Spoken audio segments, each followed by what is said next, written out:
What's up? What? What's up?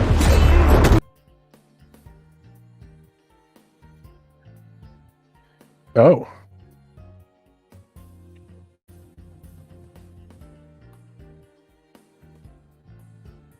Oh, dude. That was me listening to you. Were you saying that, or was I, or were you in the stream saying that?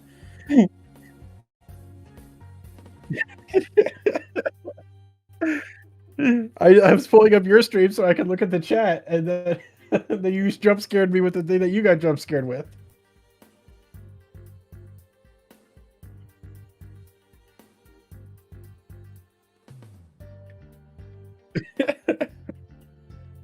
Oops.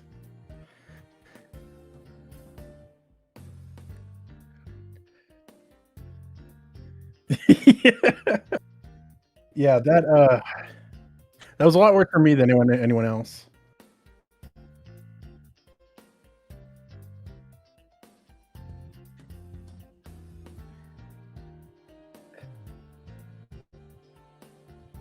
Yeah. I mean, it was also just the fact that anyone could have just turned down the volume of their player locally, you know? So really, we were the only ones who would ever suffer through that. Oh, they can't hear you, John? Is that what Rocket Man's saying? Oh, okay. Yeah, get it all together. He's fixing it, everyone. Don't worry. I know there's a concern. I know there's petitions going out right now saying, we want John voice. Well, you're going to get it. Just hang on. I've noticed there's like a back button on Discord now. I'm too afraid to click it. I don't know what it'll do. I think it'll just reverse any positive interaction I've ever had with anyone. Mm-hmm. I hate you. I am done. Like, can they hear you yet? Can I laugh at what you're saying without people feeling left out? Oh yeah, big laughs. Okay. Big laughs now. I'm not sure if I can believe you. Chat, tell us if you can hear the John. I know. I specifically had the mic muted because I use Streamlabs to like clip stuff from anime, like when I need to clip really quickly. And so I keep the microphone muted so it doesn't pick up me laughing at these funny anime clips as I clip them. No, that's fair. That's fair. There's actually like, oh my god, it was 3 years ago now. That's fucking insane. When I was watching the American Street Fighter cartoon, and I didn't realize that, and I was clipping stuff like funny scenes from the Street Fighter cartoon, and there's a couple where you can hear me snicker in the background. And I'm like, oh my god, in retrospect. That's good. I like that. I'm looking at your stream now. It looks like you need to get my stuff full screened if we want that to look decent. Oh, okay. Here, let me put it over us. And then I think I could just go like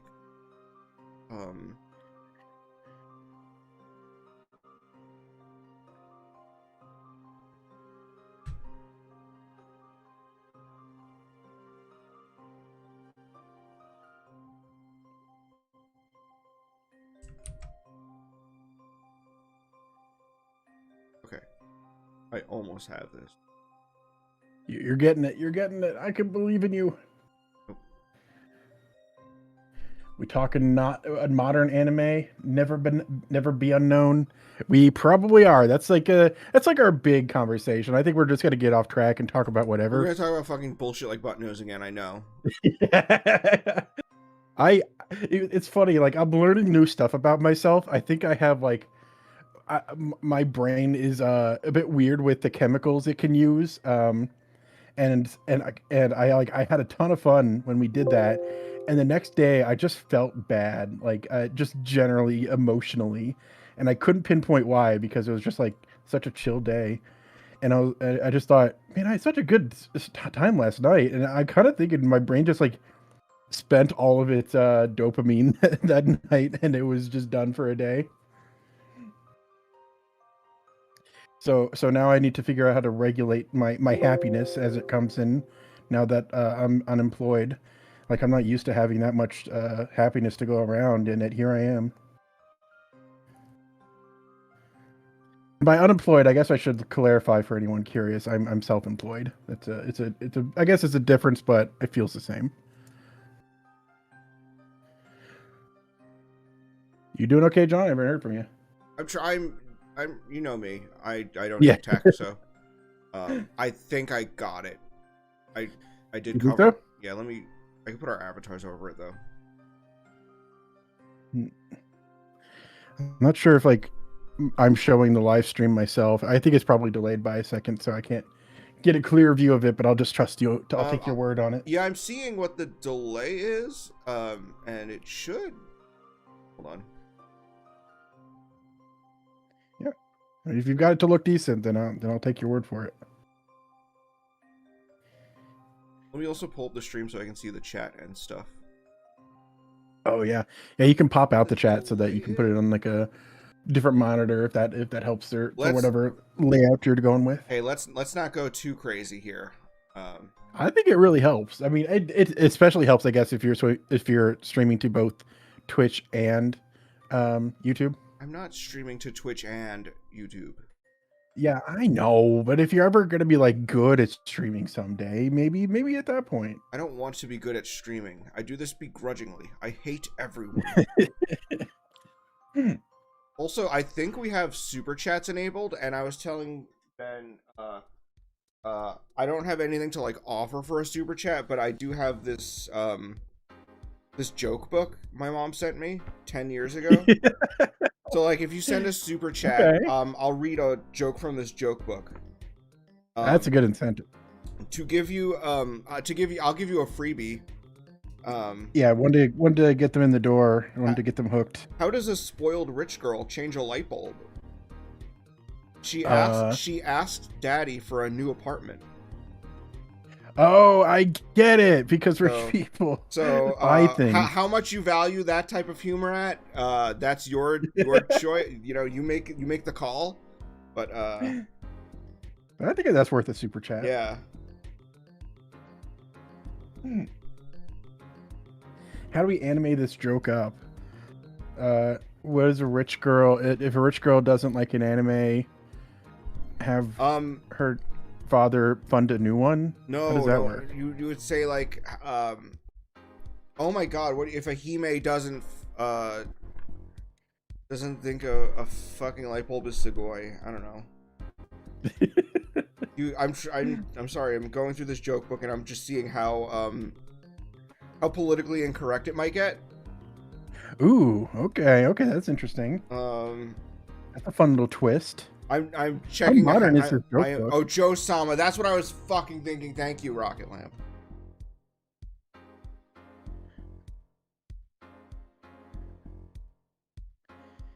There. What do you call 4 bullfighters in quicksand?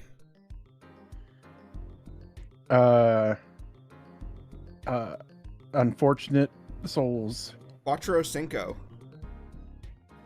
Oh, that's pretty good. That's That's like the best one in this book I've ever. This is the best one I've read so far. Yeah, that's pretty good. Not racist enough, but we'll get there. I think this is under. I think, are these categorized? I don't think they are. Okay.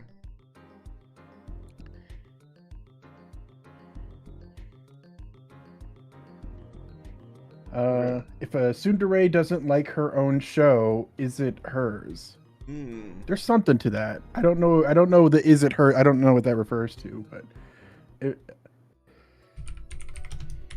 so there's something. Update from last stream. We did get a response from Sanrio. Yeah, we tweeted it out, but just in case you didn't see it. Which is insane because I even double checked because I had to ask myself, did I just like add like to you know, for the sake of being like, okay, let's see if we can actually get a reply. Did I retype everything we wrote into that image? Because we just wrote everything as text on an image. Yeah, we put it on the image. It was a PNG, and we sent it over. And I remember, and let me find that back. The fact that they replied, and they replied to articles of information that were specifically in the image, I had to Yeah. think, I thought to myself, like, oh, did I just retype? Because I was like, you know, we were having a ball. But I went ahead and I double checked, and all I had typed text wise in the message to them was, please see this image regarding button nose. So so they saw the image. So they definitely saw the image, because they you know, replied to items of information that are only included in the image. That's great. That means they saw the image of button nose pogging. Button nose pogging, yes. I think that's what made them want to respond so graciously. Yeah, so I have this pulled up. Hi, John. Thank you for reaching out to Sanrio Customer Care.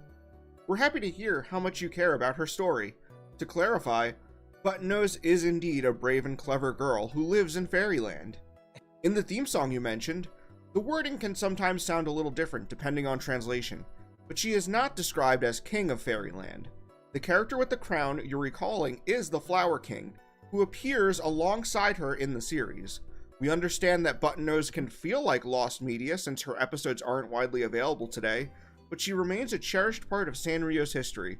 We hope this helps clear up the confusion, and we're grateful for your love of our characters. Please reach out if you need further assistance or have questions. Thanks.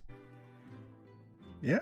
And this had a customer care name attached to it, so it gave me like a person's name. And afterwards, I had to take a survey, or I didn't have to, but they sent me a survey, like, was the customer service rep up to your standards or whatever? And I gave them 10 out of 10. Thank you. Absolutely. How do you not give it a 10 out of 10 after that? Man. No, this is genuinely good. Like, I do think I do think that, like, because of like Sanrio's like image, they probably make their customer care like you have to be nice. Like, yeah, you have to respond to every piece of customer service, because like I imagine they don't get it as much as like we do or I did, you still do for, well, you probably don't interact with customers, but we work for a delivery company. And it's like, okay, well, there's obviously a lot of customer interaction there, a lot of dissatisfaction.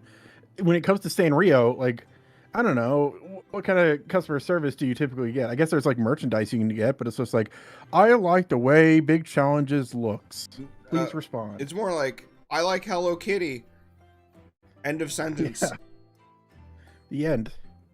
I think Big Challenges has surpassed Hello Kitty at this point. You know that Big Challenges is like an released character, right? I thought they released him after the big wave of, across the internet. Did they actually? Like, hold on. They better have. Hold on. Now we gotta look. Did Big Challenges? Oh my god! I pulled up a fucking fandom wiki and it's making my computer chug. Yeah, never go to fandom. I guess they did add him to Hello Kitty Island Adventure. Okay.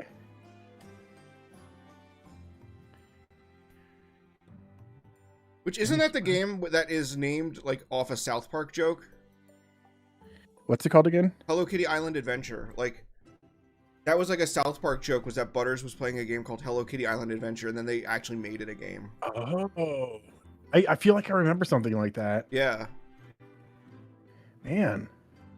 Yeah, I don't know. I don't know how to look for that. I guess I could do the Google AI image assist. Not AI image, AI search assist. I think that Sanrio should have like a tournament of champions where all of their characters have to fight in a sort of like Makai Tensho sort of death game. I was going to say Makai Tensho-esque. Yeah. Makai Tensho, in that like they all have to be summoned. Like it's not like Battle Royale where they're just in this universe existing. They're like conjured to the world, and then they have so it's like those the Fate show games. It is like, yeah, Fate is based on Makai Tensho. But I guess in Fate they would get turned into anime girls mostly. Most of them are anime girls. Oh, is that how because like how does that work? Do they just like King Arthur was just always an anime girl, or? I'm talking about the Sanrio characters. Oh, well, I was talking about the Fate games and like what Hello Kitty. Hello Kitty's not a traditional anime girl. She's an anime girl. She is 100% an anime girl. Well, she's like a cat. No, she's not. She's a girl. What? Google it. Am I missing some I lore? am like, Google, is Hello Kitty a cat? And it will say no, she is a girl. Is Hello Kitty a cat? Searching. Hello Kitty is, quote, not a cat, but rather, quote, a little girl. What? You're such a fake Sanrio fan. I don't know why I made Is you. big challenges an alligator?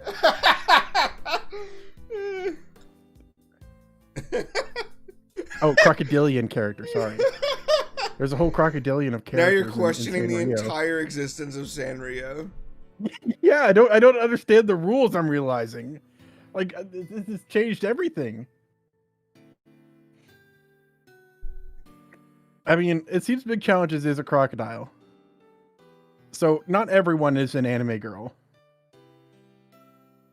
but apparently Hello Kitty is, which is, I'm going to admit, is strange. I don't think I'm fully. I think we're gonna need some time to adjust to this. Well, when you've been in the Sanrio mines as long as me, you know, you're just used to it. I guess so. Oh man. Well, all right. As usual, I'm going to be drawing while we talk today. So, in case anyone has any funny ideas for what to have been drawn, then let me know. In the meantime, I'll just doodle stuff. Okay, so I brought this up to you before, and I'm gonna put this out into the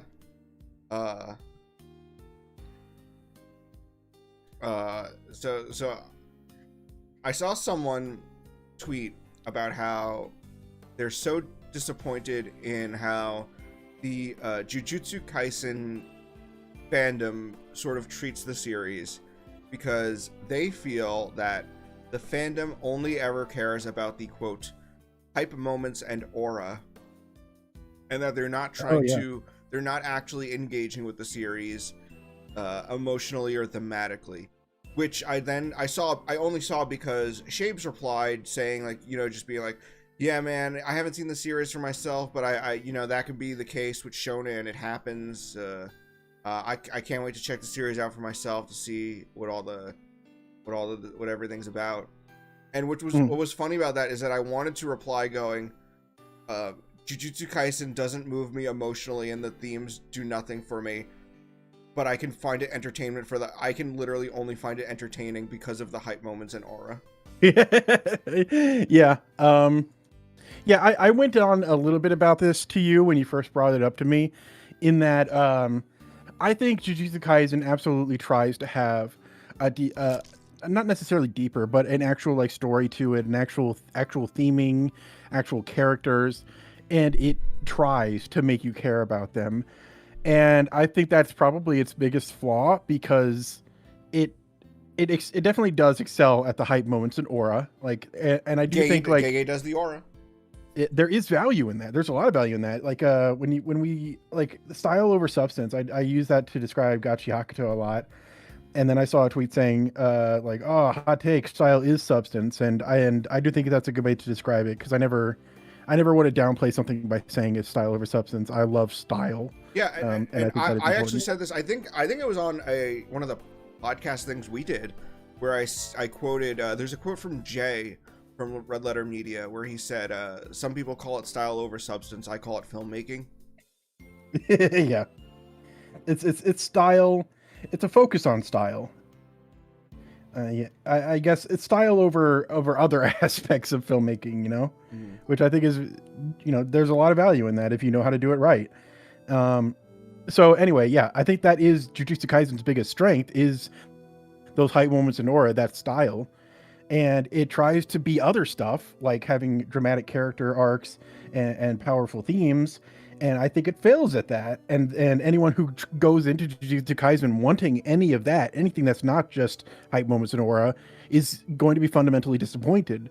So really, I think the only people who can appreciate Jujutsu Kaisen to a distinct level is the people who are just in it for the hype moments in aura, which is kind of unfortunate for I guess anyone who wants to watch it, and also probably the author. The author's probably not too happy about the fact that nobody particularly cares about.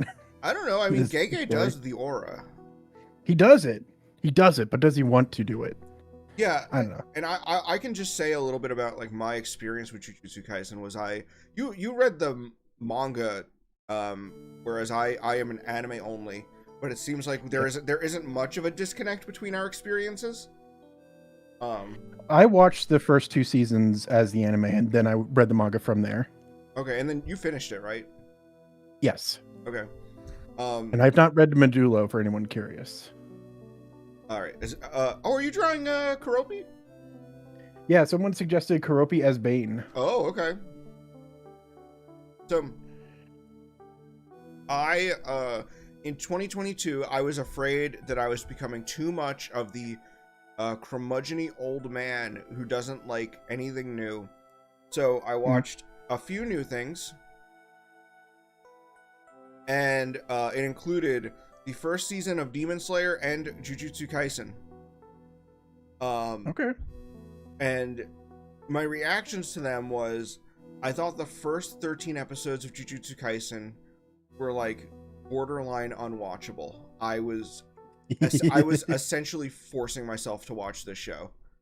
I like the school arc where they do their the two schools competing, but as the series goes on, the fact that it is a quote-unquote school anime, it like baffles me.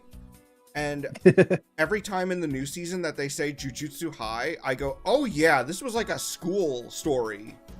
It seems like, if I had to guess, he didn't want it to be that, and it was kind of just like the Shonen Jump thing. I do think that was an editor call.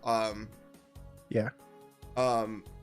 So I was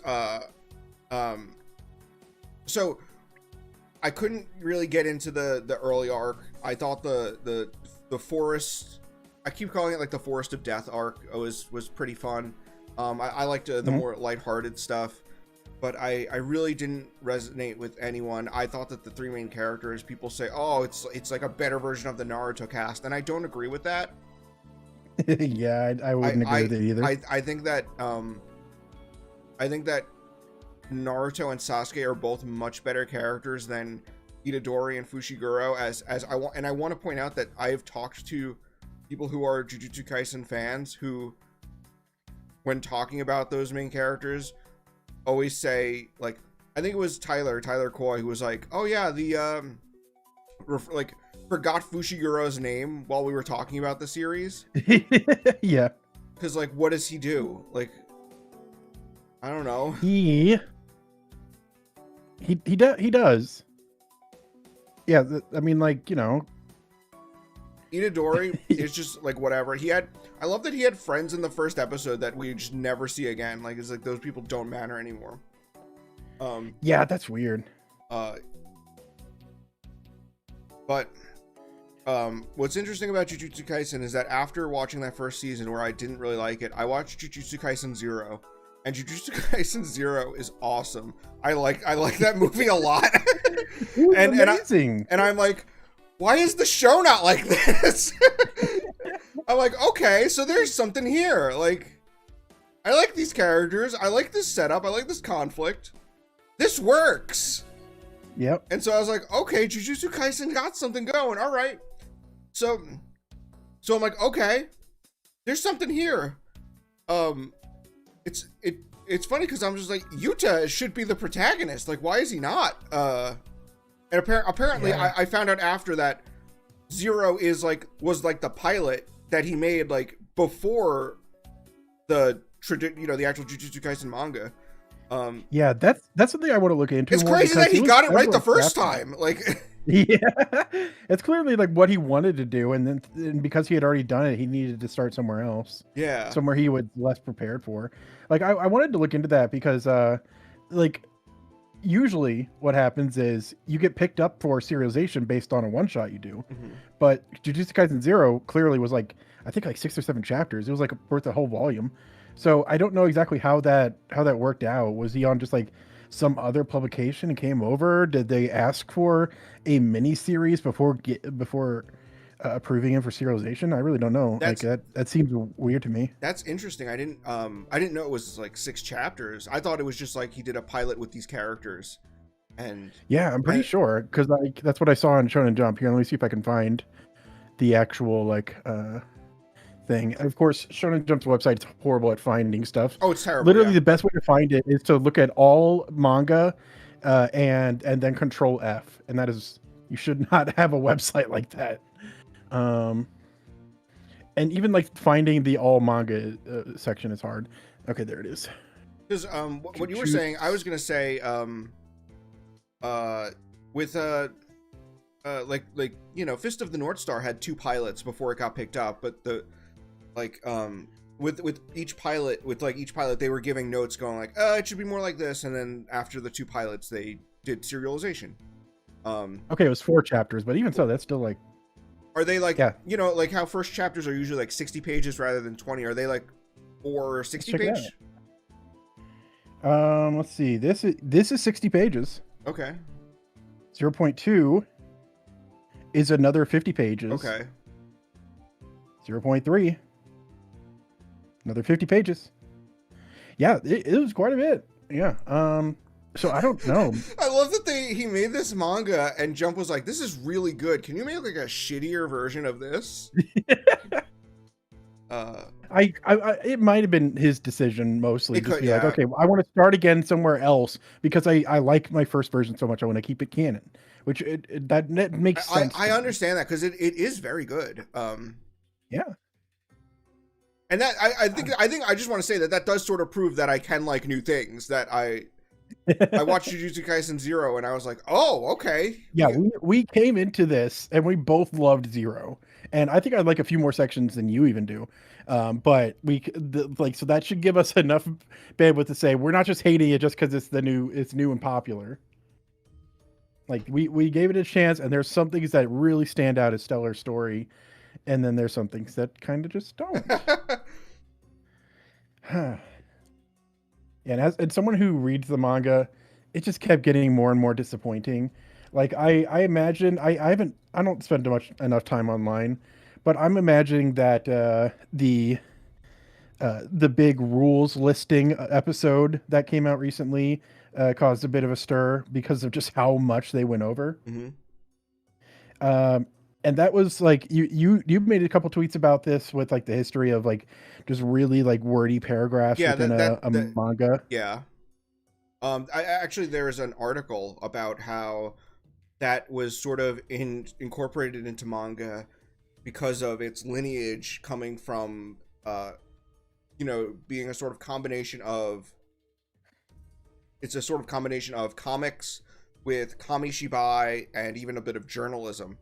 Sanpei Shirado was originally, prior to being a manga author, he was a kamishibai performer. Kamishibai is like the theater where it's a guy in front of a box and he like changes the pictures as he narrates the story to you.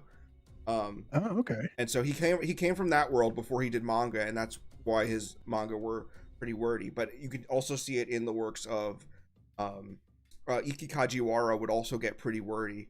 Kajiwara being the writer of several formative 60s manga.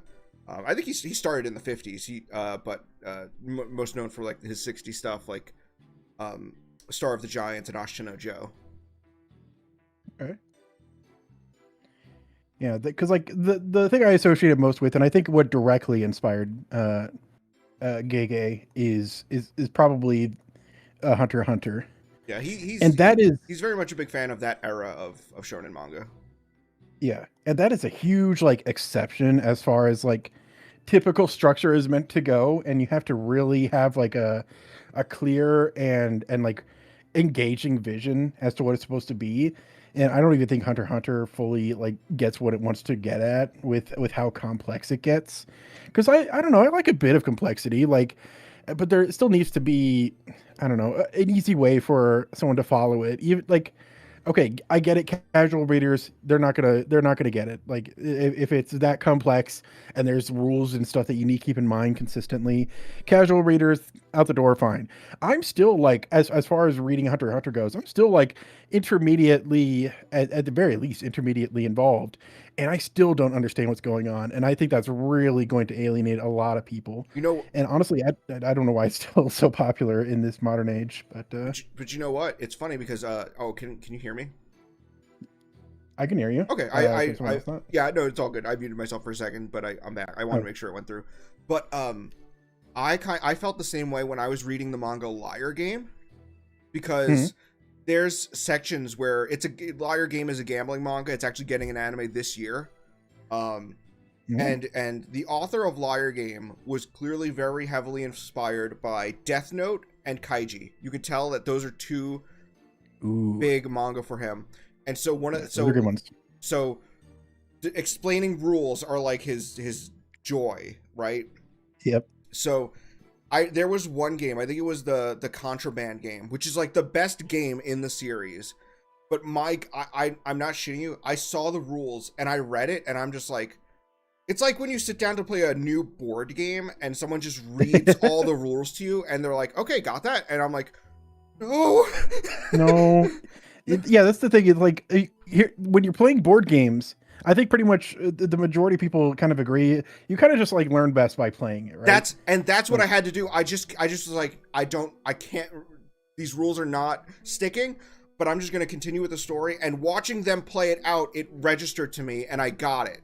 yeah, that's what it should like. That's how it should be presented in the first place. You learn this by having it like be relevant and important. And it's like immediately applicable is probably, I guess, the best way to put it, because otherwise it doesn't stick in your brain as well. And that goes for all basically any kind of learning. Is just like, okay, the best way to learn while drawing, for instance, is to run into something that you can't draw, then you'll learn how to do it properly, and then immediately follow up on it and put it to use. Like that's the best way to have something stick in your brain forever.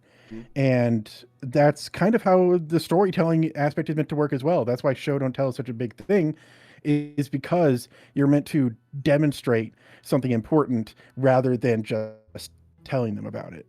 And it goes for rules as well. Like you want to know like what immediate applications does rule one have, and you can at least show it with some sort of example, or you could slowly trickle in the rules as they go on. They're not fully aware of it. There's so many ways to make it more engaging. To like I could know every single rule if it was displayed properly, unfortunately, it's just not. Maybe Death Note is like the best example of that in a manga, at least a manga I've read that I can think of, where it's like it's introduced so like at first all you do is you write someone's name in it, they die, you gotta think of their face, and then like it just kind of drops rules like one rule at a time as we go.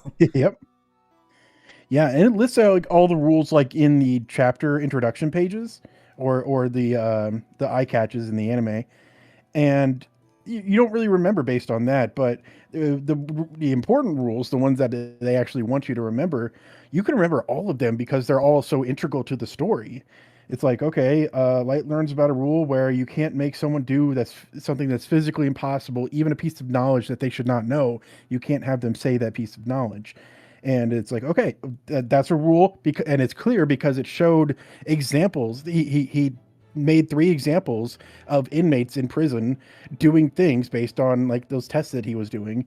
It was all like visually clearly explained to us, and it's like, okay, you won't forget that for the rest of the series. Now you know that's a factor.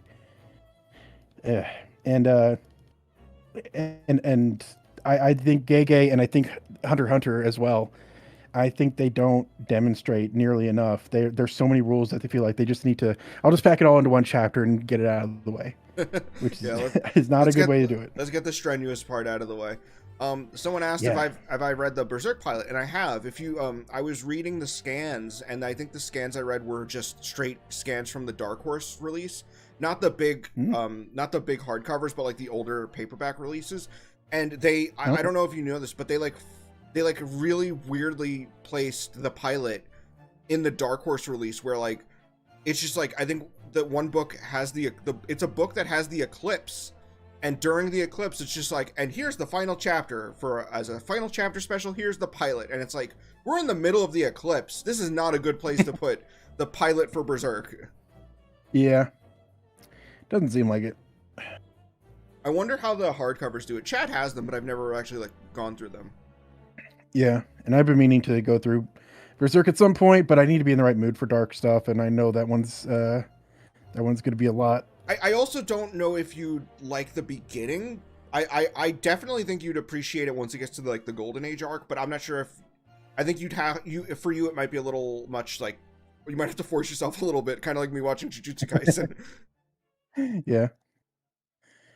And another thing I was thinking about Jujutsu Kaisen is they talk about how they need to get into this game to like stop Kenjaku, except you don't really know anything about Kenjaku, and he doesn't feel like and the games that he is creating do not feel like a threat, which is weird because the whole rest of the series is based on this idea, and you don't even know like why, like not necessarily the motive behind it. You don't need to know why he's doing it that way, but why is he doing it? Why is this scary to us? Why is this guy so much scarier than any other guy we faced so far? It doesn't show anything. It's just Kenjaku, and he's just kind of like scary, and he's in the body of Gojo's old friend. Like, what's the deal? Why is he the big bad guy now? You know? Oh yeah, Krang. Yeah, he's cranking it up. Like that's all we know. That's why. That's. I feel like that's all. Like, that's the only impression a viewer is going to get. Like there's been other details that were sprinkled in, but again, it was kind of the telling of it, not the showing of it. So that's really all we know, is that he's just okay. I guess he's in the body of Gojo's friend. That's pretty scary, and now he's making a game, and that means we all have to play it. That doesn't really make, that doesn't gel. That doesn't really make me invested. Yeah, you were saying as I was watching it, you were like, there's really no inciting incident for this event, huh? Yeah, they just go to Jujutsu God or whatever in the basement, Yeah. and that's it. And he just tells them all the rules, and they're like, okay, I guess we'll go do that. That said, I don't. Yep. That Maki episode, hype moments and aura. That one was really good. It was really good. that one. You know, it's funny because I agree with the stupid Americans. It was fun. I think people who first of all, I think the people saying, "Oh, Japan hated this episode," I do think that is excessively overblown. It is being like blown out of proportion just to promote discourse and a little racism. But I mean, like, people saying like, oh, it was just more it cared more about the cool factor than like what the characters would actually feel, and I'm just like, that's been this whole series. I felt yeah, it didn't feel out of the ordinary for me. I don't know. Yeah, like because like it really went through the emotional stuff that Maki was going through in that basement full of curses that were gonna swallow them up, that her father kicked her into.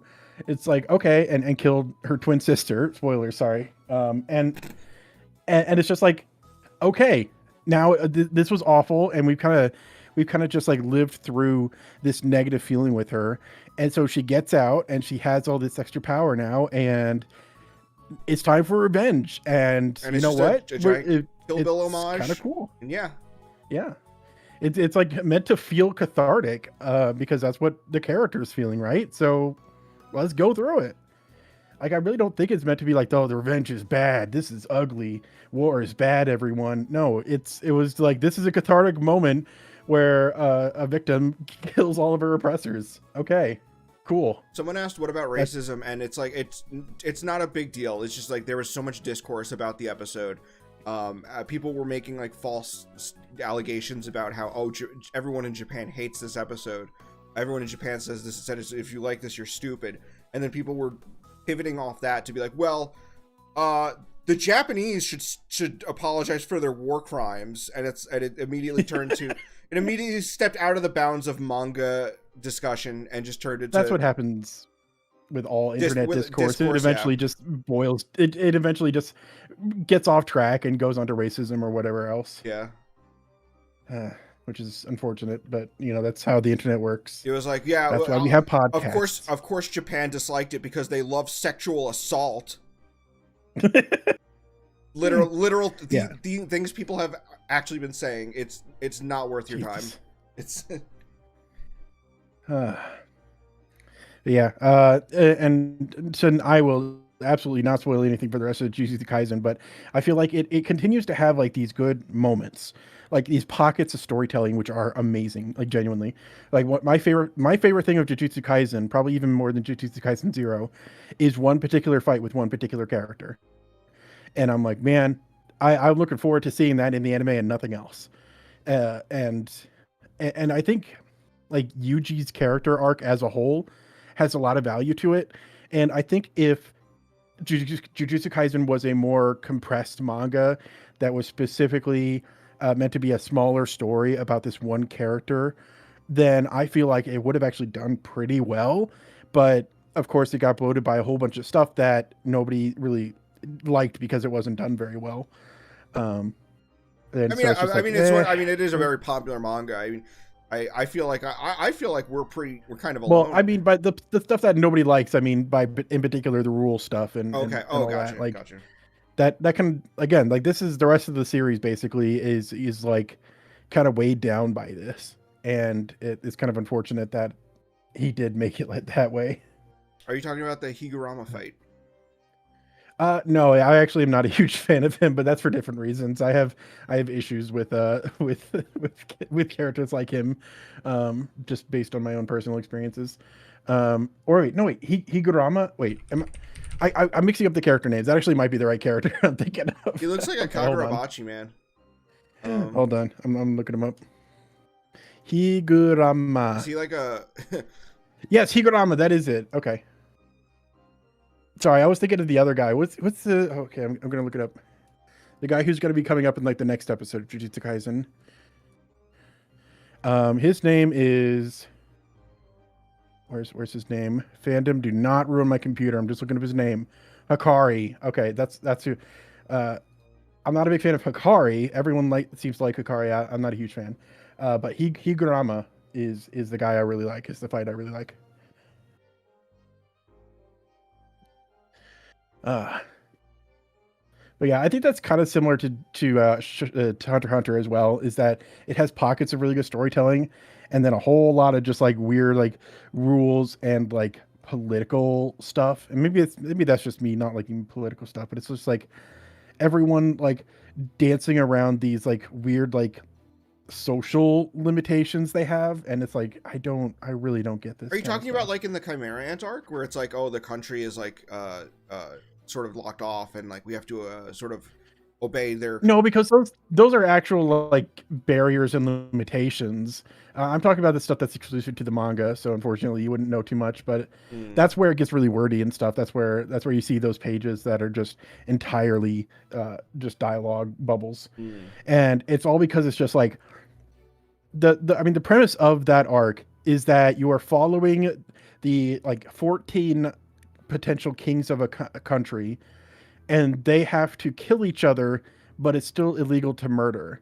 And so now they're just like they all just have to like do this dance around each other, and nothing happens because they're all like, well, I can't get close to this guy because he'll be suspicious of me, and so I have to like find a way through by like ingratiating myself to this third party. And there's also like three sets of underground mafias that are also like, oh, we don't really exist, but of course we do, and we are each loyal to two of the kings, and now we have to learn all of the mafias and how they work. And it's just like it's a whole bunch of just like characters and factions and uh, politics and social dealings, but nothing progresses of it because all of it is so careful. One foot out of line from any character makes the whole system crumble, and it's like it's exhausting to keep up with, and it's way too many details to keep in mind.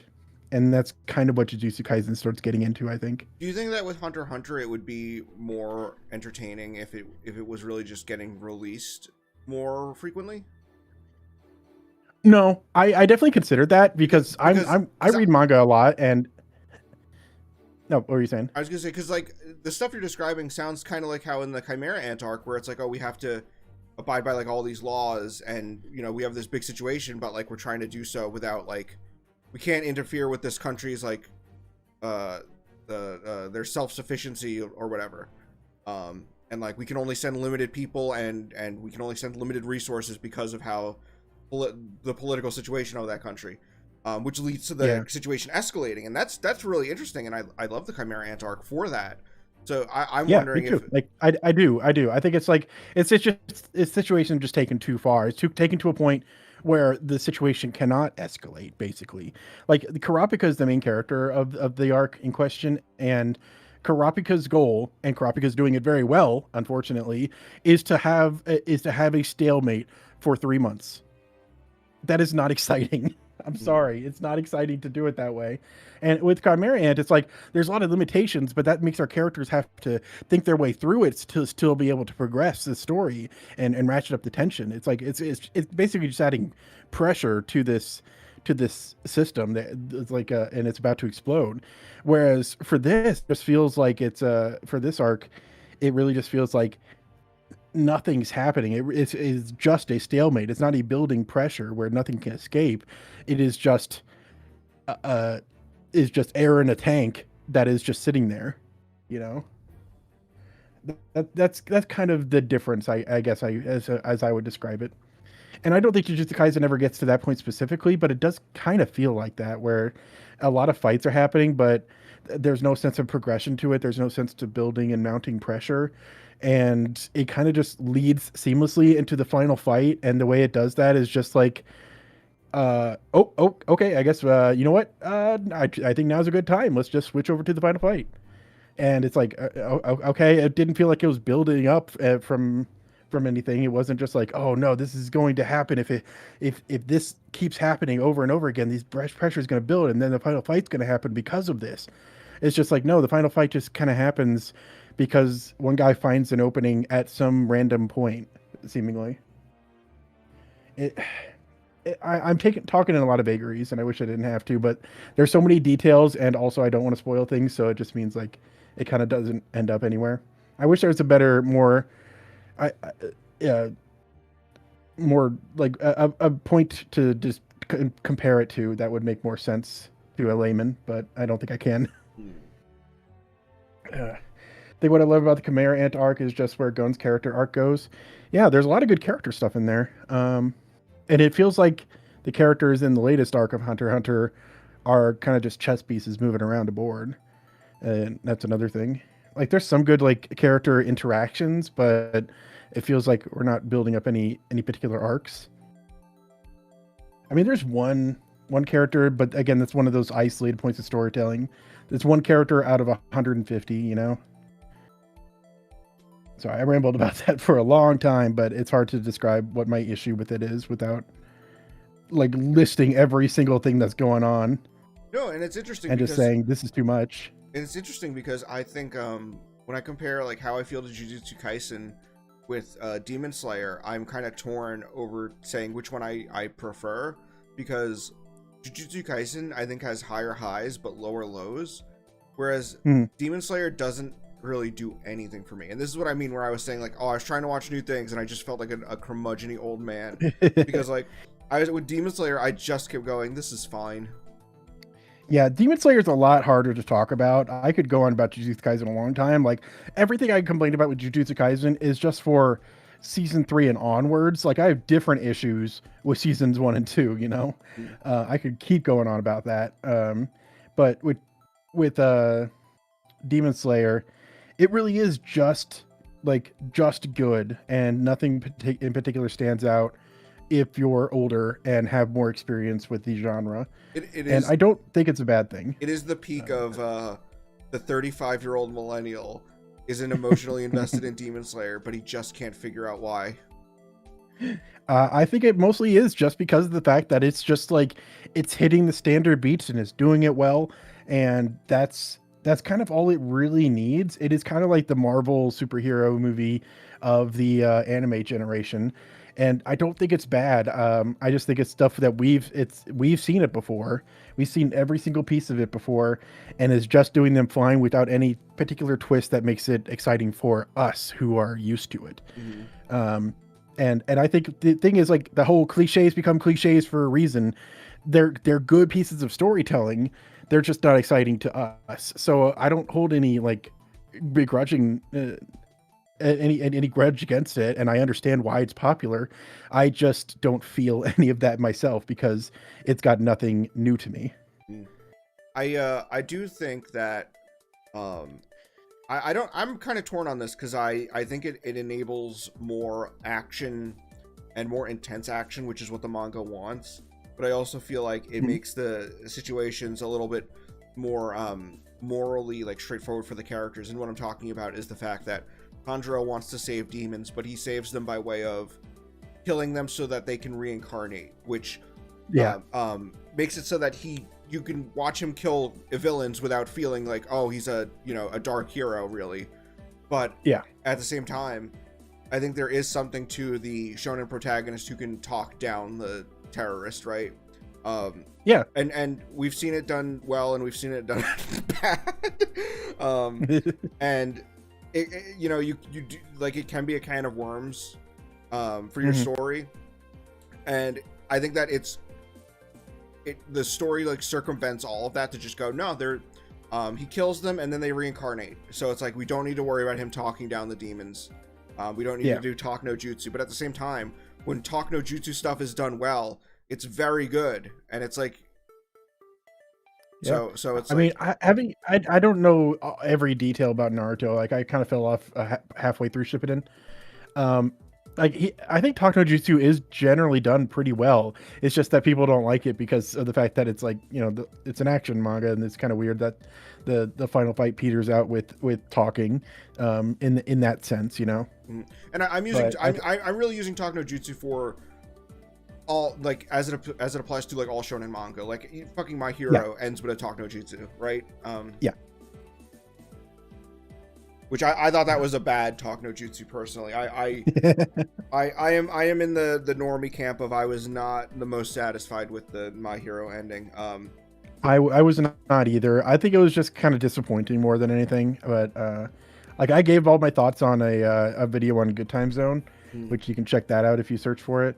But my thoughts haven't changed. Where it's just like, okay, there's some decent stuff in here, like it's pretty well put together, but it misses on like three key marks, and doesn't close up the themes well enough. It just kind of ends. So it is fundamentally disappointing there. And yeah, Deku just talking a character out of being bad is not the right way to go. I think there was more to it than that. Like, if I remember, he kind of just like he gave his power to Shigaraki in order to defeat All for One, right? Is Yeah, that how that worked out? yeah. Yeah, and that's like, okay, it makes sense. Like, giving your power to someone else is like a very big impactful moment, and that is something that you can end the series on. But I do not think it worked well for Shigaraki's theme and character arc. So it's just like, that there's an issue with that, I think. Um, I'm pulling up the video so I can link it in the chat for anyone who wants to watch it later, oh because yeah, you thank gotta you. stay Yeah, for later. you gotta stay for the stream. Just bookmark it.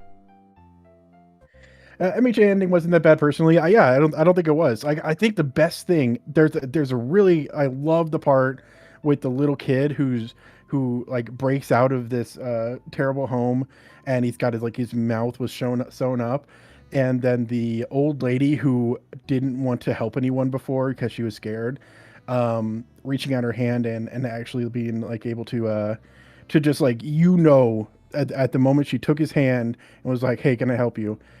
At that point she stopped the next Yeah.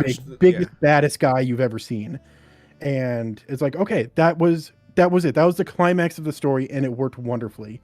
I just think the things like surrounding it weren't great. Like, there's just a lot of other issues, like that one. 100% 10 out of 10, A plus. Everything is surrounding it didn't do it. It kind of dragged it down a bit, honestly. So it's just like, it had some really good stuff to it. It's just disappointing. Someone said Tanjiro isn't trying to save demons. Did I watch the wrong Demon Slayer? I don't think he's necessarily trying to save them. He makes a big to do about feeling bad for them. Like, he empathizes strongly with them. And I think that's kind of just like, I don't know. It's like, it kind of pays lip service to wanting to save them without doing anything, but at the same time at the same time it is like an important character trait for someone to be able to take the burden of feeling bad for someone onto themselves when they don't have to. Like that's a big part of why people like Superman. I know is because like he uh he cares for people who don't even exist in like one of the best Superman episodes as far as I remember. It's like, oh man, this person who doesn't exist in my reality is the sub reality that I'm in is going to be destroyed, and I'm going to feel bad for all the people here. And it's like, okay, that's pretty powerful to want to feel so empathetic towards people and feel so bad for these people you care about, even when you don't have to. You could just explain it away as they don't matter. And it's like, okay, that is good character work, but at the same time, no action is like taken within the actual story itself, so it kind of amounts to nothing story wise. It's shown repeatedly that demons go straight to hell. The things they committed as demons cannot be forgiven and they're consigned to hell permanently in hell. Yeah, I do not remember that part. Yeah, is that after? Is that? We didn't watch all of Demon Slayer. I mean, I didn't, but I got up to Mugen Train. Okay, yeah, but I guess my point at least still stands where he does take an effort to feel bad about them at the end. Tanjiro can't forgive what they've become, but shows solace in their final moments. Yeah, and I think that's kind of just where the emotion comes from. And I think I think it can work, but it ultimately amounts to very little in terms of emotional catharsis.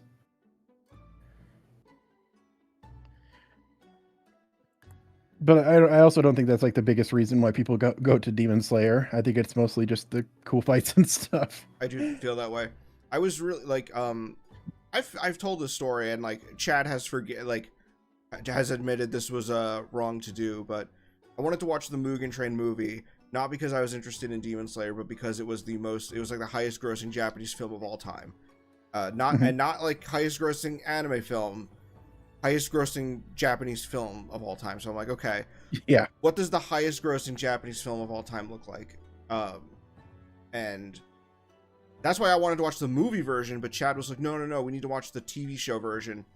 We need to watch the TV show version because the TV version adds stuff, and obviously if it adds stuff, it would only add better stuff, right? That was his logic. And it opens up with like, so do you know anything about Mugen Train? I don't know. So I haven't seen the movie. I haven't read the manga. I don't know. It opens where they meet a guy, and the quirky way they meet him is that he's on the train already, and he has like 50 lunch boxes already. And he's just eating from these like 50 lunch boxes he has.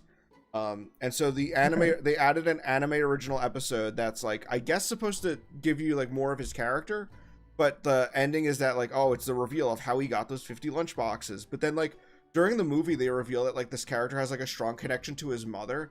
And I'm just like, why wasn't the anime original episode about his mother and his relationship to his mother? Why was it about the fucking 50 lunch boxes? Well, that's that's the anime producer's fault. It sounds like. But I was overall disappointed with it, and I do want to watch the movie version. I kind of don't like that I have to go in with the added baggage of the TV anime version. I'm personally, I mean, an issue with me with the anime for Demon Slayer is that I don't like how UFO Tables shows look. And this is not this is not exclusive to Demon Slayer. I can't, like, all the Fate stuff I can't do. I know the new Fate isn't by UFO Table. I don't know anything about that, but like the like all the Fate battle scenes are just like poison to me. Like, I know people like them, but I cannot do them. When I watch those Fate Stay Night battles, they completely turn my brain. They completely turn me off, right? And Demon Slayer, I do get that as well, where it's like I just don't like the way they look. So watching the Mugen Train TV version, all around, I was not the biggest fan. I will watch the rest of it. It's because they continue to be the highest grossing Japanese films. So I am infinitely curious. I might need to rewatch it because I apparently don't remember it very well. If the demons are going to hell. It's been a while since I watched it myself, so but I did. That's mostly what I I took away from it. That's everything I And said. also, Is what I took away from and it. also, if they're just going to hell, I mean, I guess, I don't know. I guess, yeah, I don't know. I don't have strong feelings towards Demon Slayer. It's funny that I do have stronger feelings towards Jujutsu Kaisen, but like, you know, higher highs, lower lows. That's how I feel generally. Yep. I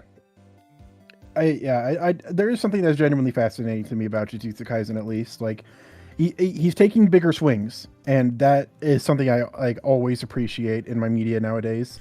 Now that I've seen enough of it, and now that especially in this current landscape of stuff I hate about Disney, where it's just like, okay, this is stuff that's meant to appeal to everyone, and we're gonna do everything kind of like as you would expect it. We're gonna try to do it right. And I fucking hate that mentality.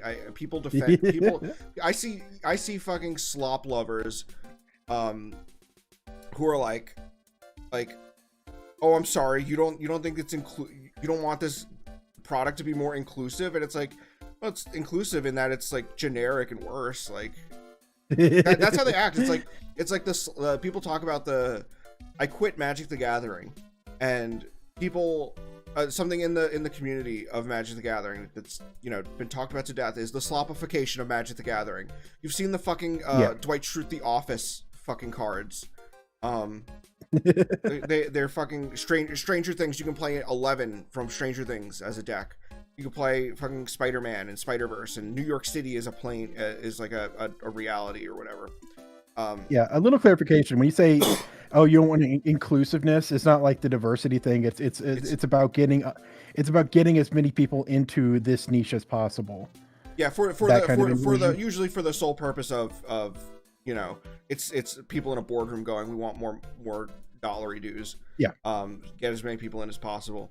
And so it's like they just completely destroy the integrity of their game by basically turning it into like the Fortnite card game.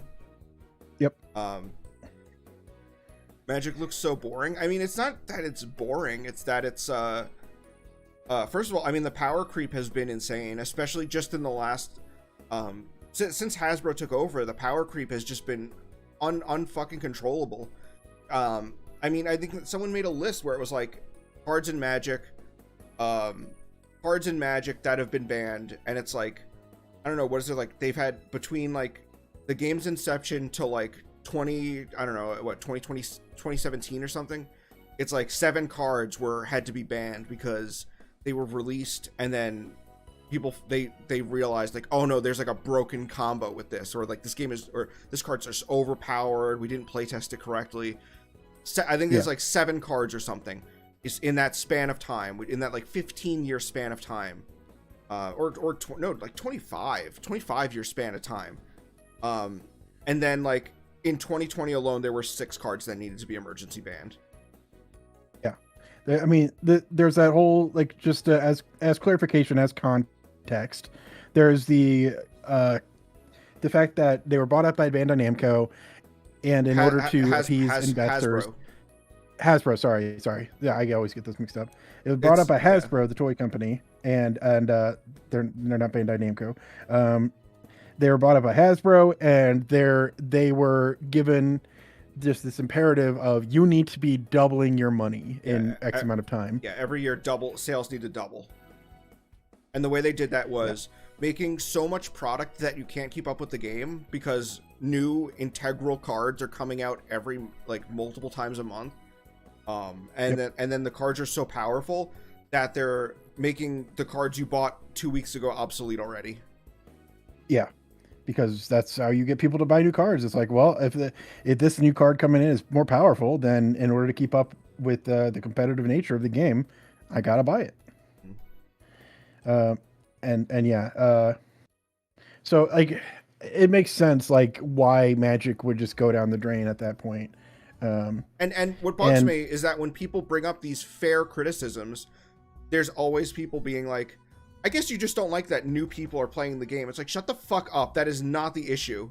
Like, I don't know. People use the phrase bootlicking a little too much, but like, that's what it feels like, where it's like, it's I don't know. There was a post where it was like a pro player saying like, Imagine you go to a fancy restaurant and you go because the food is really high quality. And then you show up and they just start serving slop. And you ask them what happened to the menu, and they're like, well, it's slop. Pigs like slop. And you look, and everyone in the restaurant is pigs. And whenever you try to say, whenever you say, man, I really wish when that was like a fancy restaurant, people say like, oh, so you don't like that pigs have a place to eat? And it's like, and all the replies are people going, I'm a pig and I like slop. Yeah, I mean, I feel like that's a bit degrading, and not like a. They deserve it. That's something I'll disagree with, and I think even when you say it's like, oh, defenders of this are like bootlickers, it's like I like to look at things generously because that's the best way to win an argument. I think is to understand where everyone's coming from in all sides of the argument. And I think like in general, it's just like there are people who still like Magic and they want to defend that because if you're saying Magic is stupid and horrible, then you're saying they're stupid and horrible for liking it, and then they get defensive about it.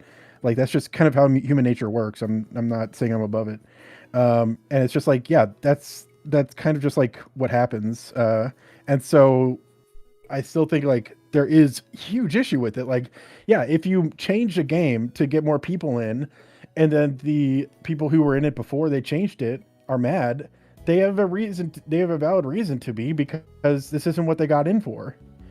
And it's like, okay, yeah, I don't want to play Magic any. I don't like Magic as it is now. I don't want to play with the fucking Dwight Schrute commander.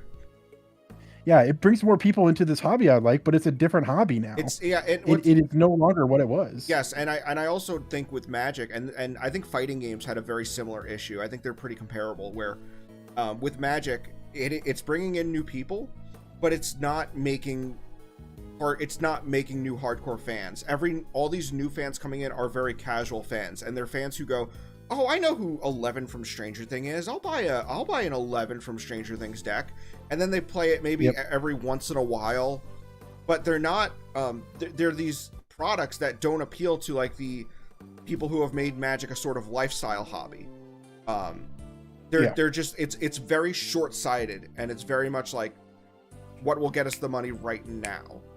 And I know that this is just from what I've heard, is that fighting games had that issue where a lot of fighting games were pushing accessibility, where it's like, okay, we want to get more people into fighting games. We're going to make fighting games easier. There's going to be more auto combos. We're going to just, make everything make everything easier. And then what happens is the game loses complexity. And because there's no complexity, people don't spend as much time with it. And people who maybe get into fighting games through that system go, okay, but like the easy fighting games aren't for me then. You've made your fighting game too easy, and now I don't want to play this one because it doesn't have the complexity where you can play it for a long time, and continuously learn more and get more and have more options, etc. Yeah, I think that's short-sighted is definitely the best word to use for it, and that's where my personal little optimism comes from, is the idea that okay, that's not sustainable. It's not going to be there forever. It may, unfortunately, the biggest problem is that it's probably going to tank things like Magic the Gathering before people realize that it's a system that doesn't work long term.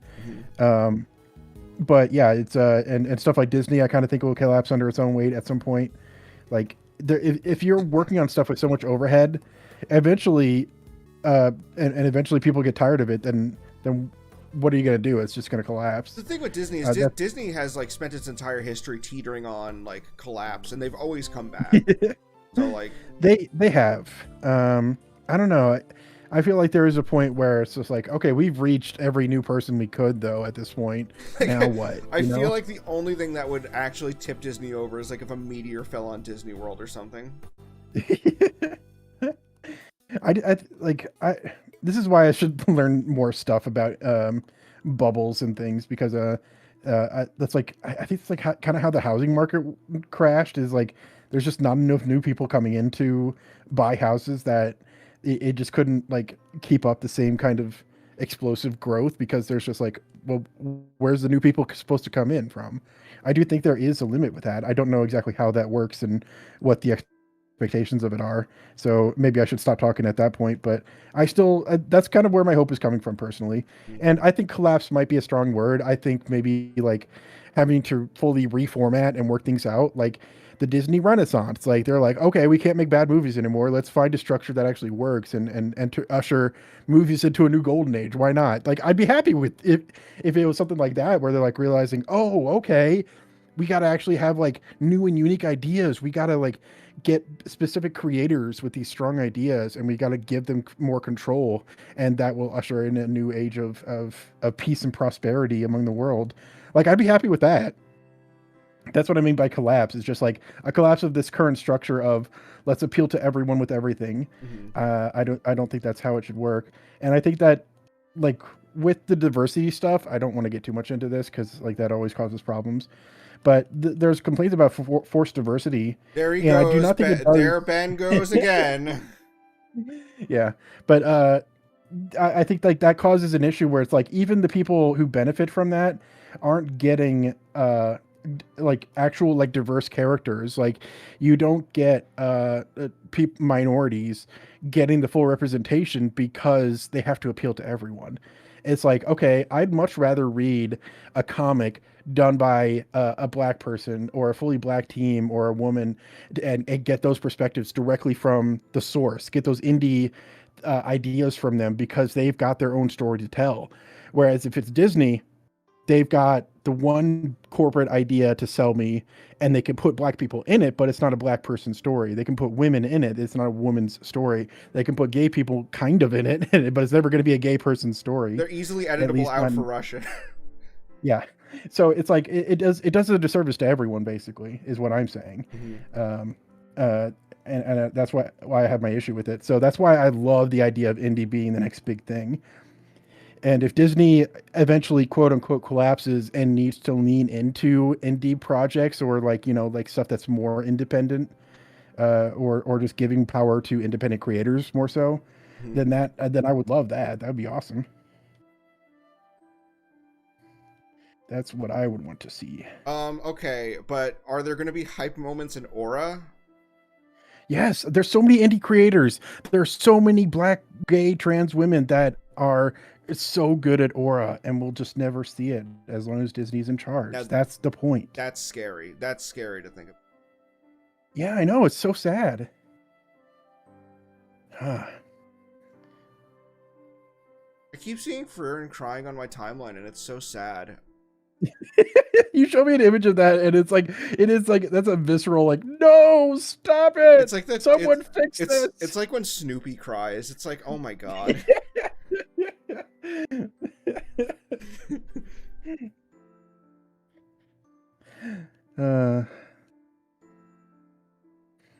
Who is you drawing? Are you drawing? I don't know if you know this reference. Is that oh my god, that guy, the guy from Ninku? No, I'm sorry. It's Higuruma from Jujutsu Kaisen. My favorite series. I think the character's name is Taijo. I'm thinking. He looks kind of like in the anime. He looks like Yusuke because it has the Yu Yu Hakusho character designer. Yeah, makes sense. I want to say it's Taijo.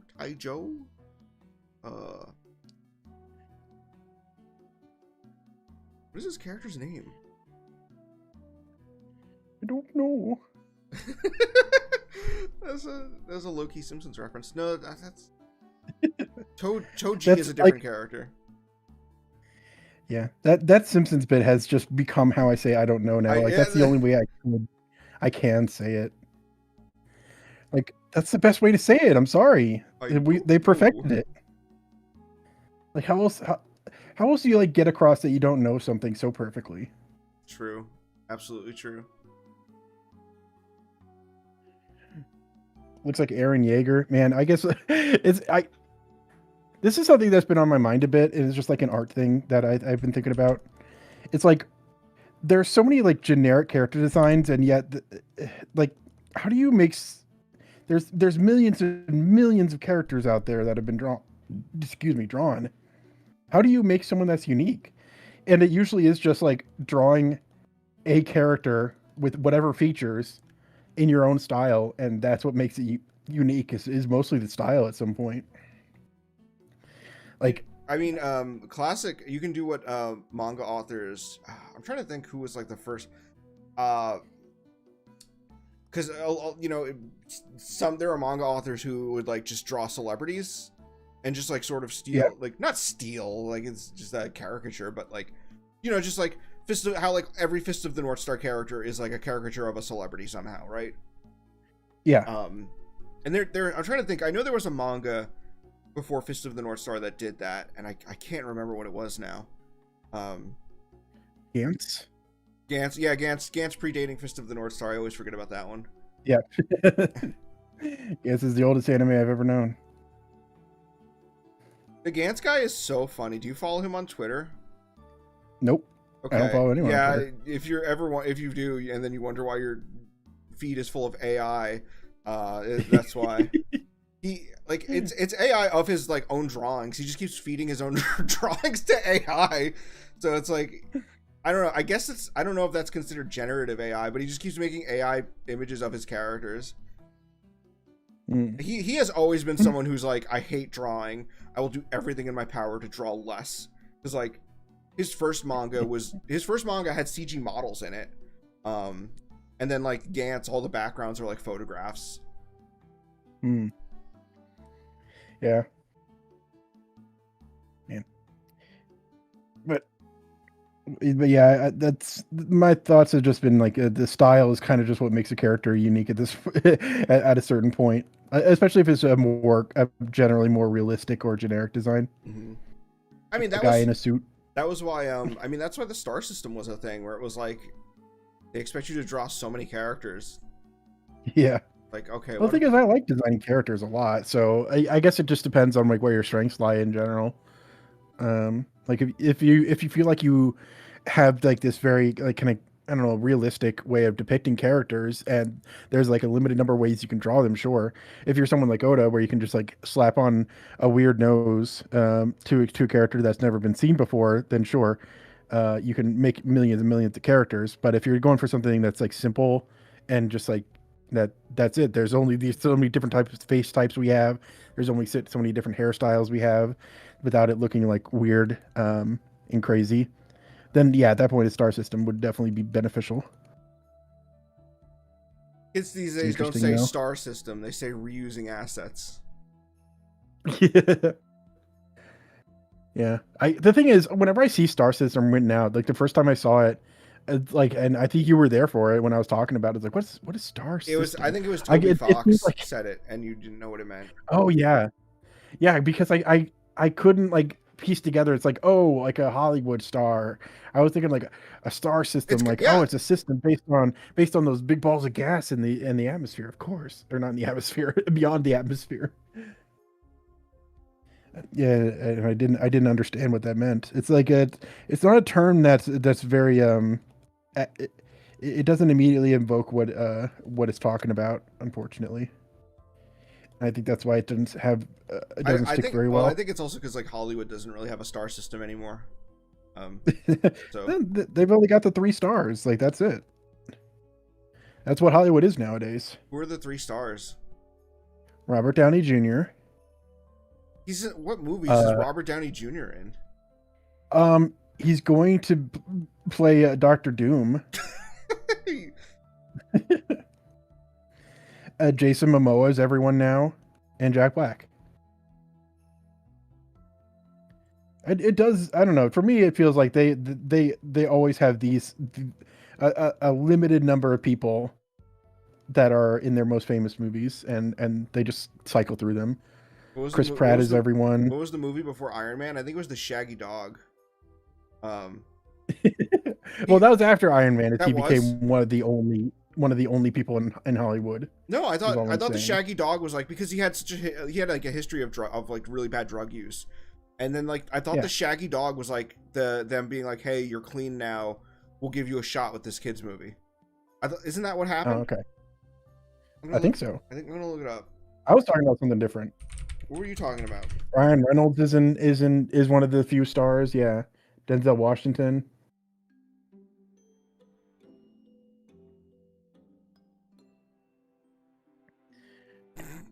The fucking poster for the Shaggy dog, man. And yes, it's Tim Allen and Robert Downey Jr. Yeah. So it's like a very cocaine heavy casting there. Yeah. Uh, but yeah, I don't know. I kind of just feel like Hollywood has a very limited number of stars at this point. Dylan G with the breaking out the excellent Simpsons reference. I don't see any cameras. It's when they go to Hollywood and it's like, look, Robert Downey Jr. is filming a movie where he's having a shootout with the police. Oh, yeah. Okay, yeah. I forgot. Like, it feels like celebrities' names and those types of jokes are kind of interchangeable. So. No, Robert Downey Jr. was known at the time for his drug problems. So. I feel like a lot of stars have drug problems. I don't know. For me, it's interchangeable. I don't know. Timothy Chalamet, that's one. Okay, that I'll go. Okay, yeah. I see him in fucking everything. Do you not see Jason Momoa and everything? I guess not. He's in the Minecraft movie, for God's sake. Oh, well, I mean. Exactly. Did you know Kieran tried to tell me the Minecraft movie is a good movie until they go into Minecraft? Should we watch the Minecraft movie and see if that's true? People said, oh, I watched, two movies that people said, oh, it's a good movie. And I was like, I don't know. I don't really like these kinds of movies. Like, they're like kids movies. And I was like, I don't know. Yeah. I don't really like kids movie, like American kids movies, kids movie Japan. And then I go, and then, but like, but like, I don't want to watch like an American, like a Hollywood kids movie, basically. And they were like, first it was, I want to say it was the Mario movie, which I can't fucking stand Illumination. Yeah. They make me want to blow my brains out. So I hated the Mario movie, and then people were like, "Oh, the Five Nights at Freddy's movie. It's like actually like a good scary movie." It's like, "Oh, I like horror movies. I'll watch it." And I felt like I've never heard anyone say it was scary. Even the people who liked it, I haven't heard they say it was scary. Well, I went in expecting it to be scary, and it was not very scary. And I also got called Unk because I didn't know what Golden Freddy was. So yeah, that's on you. That's on negative experience all around. Yeah, it does feel like you need to go in to those types of movies, those cash grabs based on big IPs. You need to know a little bit about them. It's which is unfortunate, but that's how it is. It's on me, I guess. I mean, also, like, in the movie, like, first of all, Golden Freddy is the suit without a skeleton. How can Golden Freddy move around? That's one of his most distinctive features. And if you're not showing that in the movie, it's harder to recognize him against Freddy or the original. So, I'll give you a little bit of the benefit of the doubt there. Thanks.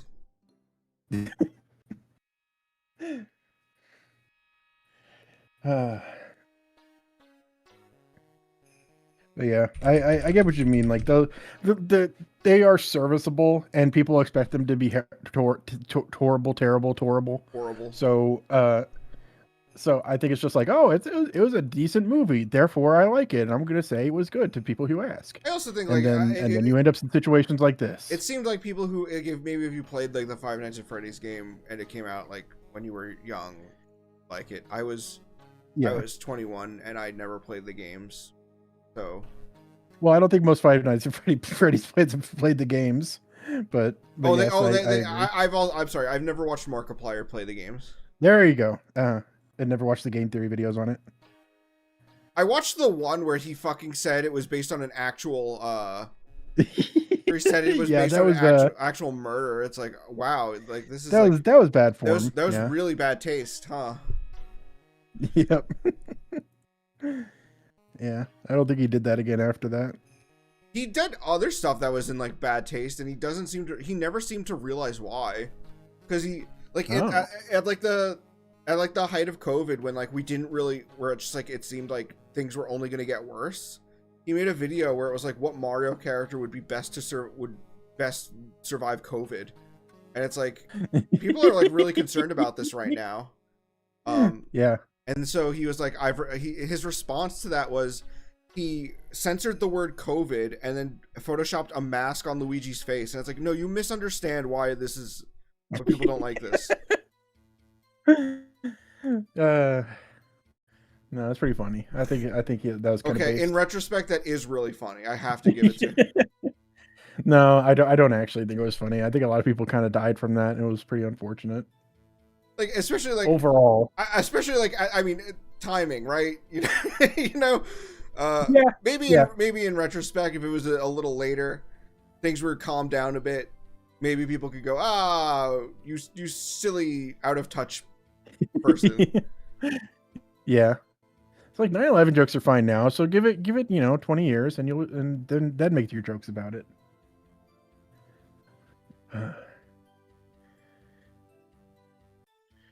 Game theory started to go downhill after the episode where he said Wario was 10 feet tall. I mean, downhill evokes an imagery that it was really good for a period of time. I think it was just like new and fresh and cool for a period of time. I don't think much about it changed personally.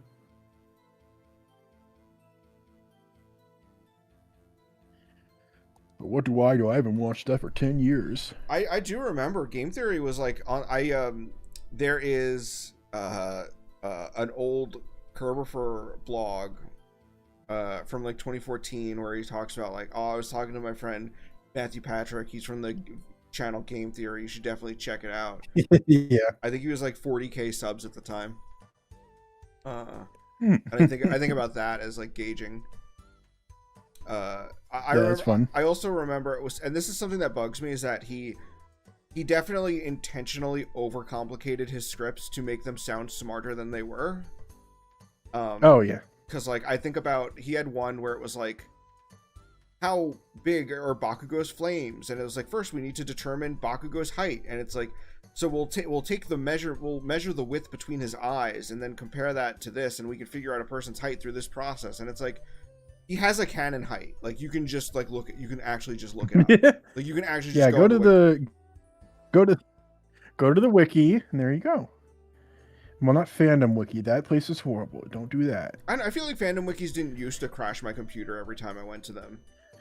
No, they again, it's the what's the, I guess the common term is shitification. Yeah, But it's just like, yeah, as soon as like they can make more money out of it, they'll make the process worse to make more money. like it felt like it always had like ads, but it wasn't like my computer didn't turn into a jet engine when I used to boot it up. Yeah, and I do think it's like different types of like there's sites I know that try to like pop up stuff without you knowing about it. Mm-hmm. Like that was my thing. I think it was Brave browser that did that. I'm not 100% sure because no one who knows about technology has ever confirmed it for me, but I'm almost positive like it was the thing that was watching videos for me in my background, and it's just like, okay, well, I think there's lots of like things that a website can do to just like pop up something in your background, make you take up your processing for something or another that makes them money. I don't know what it is, but I'm almost positive that's what happens. Maybe spying and tracking software. I don't know. I wonder if the Cyborg 009... Stay safe out there, kids. I wonder if the Cyborg 009 fandom wiki is still up, because I know it was being updated until like 2024, which was actually pretty good. Like, and I thought about like, because something I would need to, a lot of stuff would need to happen for me to do this, but I have considered, I wanted to make some sort of website like, sort of like Kanzenshu, but for Ishinomori stuff specifically, where I could just put like all these translations and all these articles and stuff in like one place where fans can find it. I just don't feel like I'm skilled enough to do something like that. I'm like, for one, I do suffer from the Western issue of someone who cares more about Ishinomori's hero works than his greater manga stuff. And it's not that I don't want to read them, most of them just aren't translated because there's just way more interested in his hero works than his, you say, like his magical girl works or his comedy works. Makes sense. So like I've gone through them raw, but like I've never been able to like properly read a lot of them. So like my knowledge base is very focused around the 70s and the hero stuff and the tokusatsu adaptations and the anime adaptations and all that stuff. And then another thing is that like I feel like I'm just like kind of bad at like keeping keeping like a blog up to date. That's I for years I tried to have a Tumblr where this was when Tumblr was still like a site people used, like 2018. Yeah. I remember in 2018 trying to make like a retro anime blog, and I was just so bad at keeping it updated that it never really caught on. It takes a lot of they're usually, like, for me, I think there needs to be kind of an incentive in order to keep something like that up for indefinitely. And it's hard to want to do that.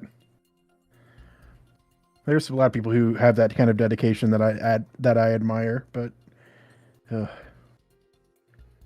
a lot of work. Yeah. And the thing is that the fandom wiki for Cyborg 009 is pretty good. It has some stuff that I've tried, like, it's kind of like in my old Megazone video, I have some issues with it because I made that video in 2017, and at the time I wasn't as big on, like, source checking everything, where it was like I sourced a lot of info from a Robotech fan site, and while since then I've been able to trace a lot of that information back to sources, like from the liner notes to the Megazone 2.3 release, or the Macross Perfect guide, and other sources along those lines. At the same time, there's still some bits of information in that video that I've never been able to find what the source was. And the Cyborg 009 wiki is kind of like that, where in the years I've been learning about and researching Cyborg 009, I have found sources on a lot of the things that are said on the wiki, but there's also some things where I'm like, I still don't know where they got this from. And it's not that and it isn't even necessarily information that's wrong. It's just like, okay, I don't have something that disproves this. This doesn't seem out of the ordinary, but I just don't have, like, what is the source on this? Yeah.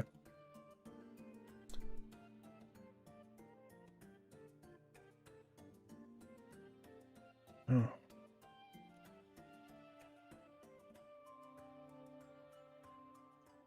In other news, guys, I'm becoming a Sonic Soldier Borgman head.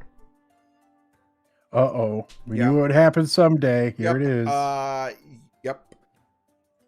I don't know. I've been talking a lot about Borgman on Twitter. So what the hell is up with the domestic Yapu? Okay, so, like, Ishinomori has some, okay, so I need to put Borgman on hold. We need to talk about this comic. So the domestic Yapu, Ishinomori has never hid that he is a very horny man, and he has made several like ecchi or even straight up hentai manga. He has made several. Okay. The domestic Yapu is by far his most graphic. He as from what I understand, he only did, so he didn't write the story, and I'm not just deflecting that they used the N-word. He didn't write it. Yeah, I don't think he, unless he, like, wrote it out in American characters. I doubt there's a specific translation for that. I think, like, I watched the Tom Sawyer entry in World Masterpiece Theater, and the term they use is kokujin, which I believe it's kokujin, which literally translates to just, I want to say black person. That makes sense. But sometimes, depending on the situation, the subs will lean a little more into the historical side, right?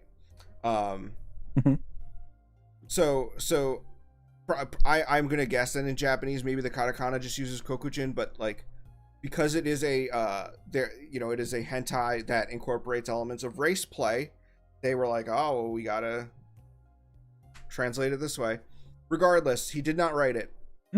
But and he only did the art for, I want to say, the first volume, and after that his assistant Sugar Sato takes over. And it's interesting because Sugar Sato was an assistant for Ishinomori back in the 70s, and from his earliest works, I feel like Sugar Sato has always been a little more ecchi, and has led stories to be more ecchi, because I want to say the first series he did work on for Ishinomori was Inazuman, and while Inazuman isn't, like, the most ecchi, if you read the manga, you'll notice that it does have some you know, there are some things that stand out. The main character Saburo, you know, he does like look up the girl's skirt, and he does the like horny eyes, they call him. They call him out for being horny, and you can say, oh well, this is the influence of Go Nagai, but I think Sugar Sato was influenced by Go Nagai specifically, because I always just felt like the stuff that he assisted on went more horny than Ishinomori's other stuff necessarily.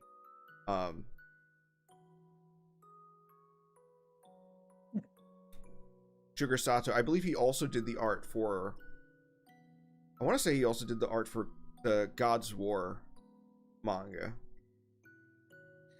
But regardless, yeah, domestic yapu. If you don't know what a yapu is, it is a Japanese BDSM term, for like a man who's dominated by a woman. That makes sense. But anyway, Sonic Soldier Borgman though. Now we're getting into it. Yeah. Sonic Soldier Borgman. I really like it. I am kind of surprised. Like, it's kind of sad that like I'm watching it with Chad, and so since he is currently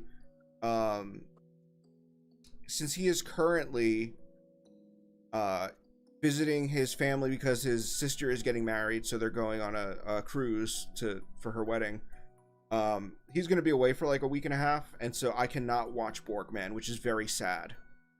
I'm so sorry. Yeah, I thought you would have finished it by now. Maybe I could have, but alas. I really enjoy it. I kind of want to see. Oh hell yeah, you got the art there.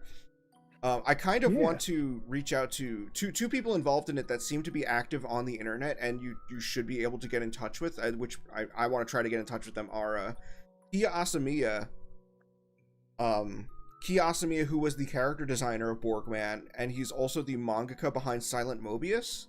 And also Silent Mobius uses ideas from Borgman, just like he just kind of recontextualized ideas in Borgman to make Silent Mobius. About 15 episodes into Borgman, they introduce a all-female police force that fights the demons on behalf of like the world police, and it is essentially like a prototype for his manga Silent Mobius, which I think more people are familiar with overseas. It had 2 movies and a 26 episode series, and the first movie and the 26 episode TV series were dubbed in English. So I think Silent Mobius has had much more exposure over here than Borgman.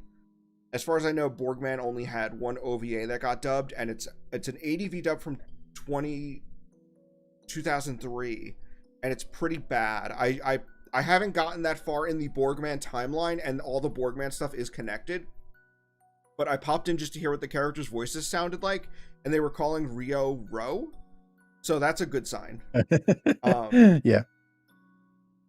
Yeah, it also had a Master System game called Cyborg Hunter, because Borgman was sponsored by Sega, and there's even a couple of references to Zillion in the series, because Zillion was also sponsored by Sega.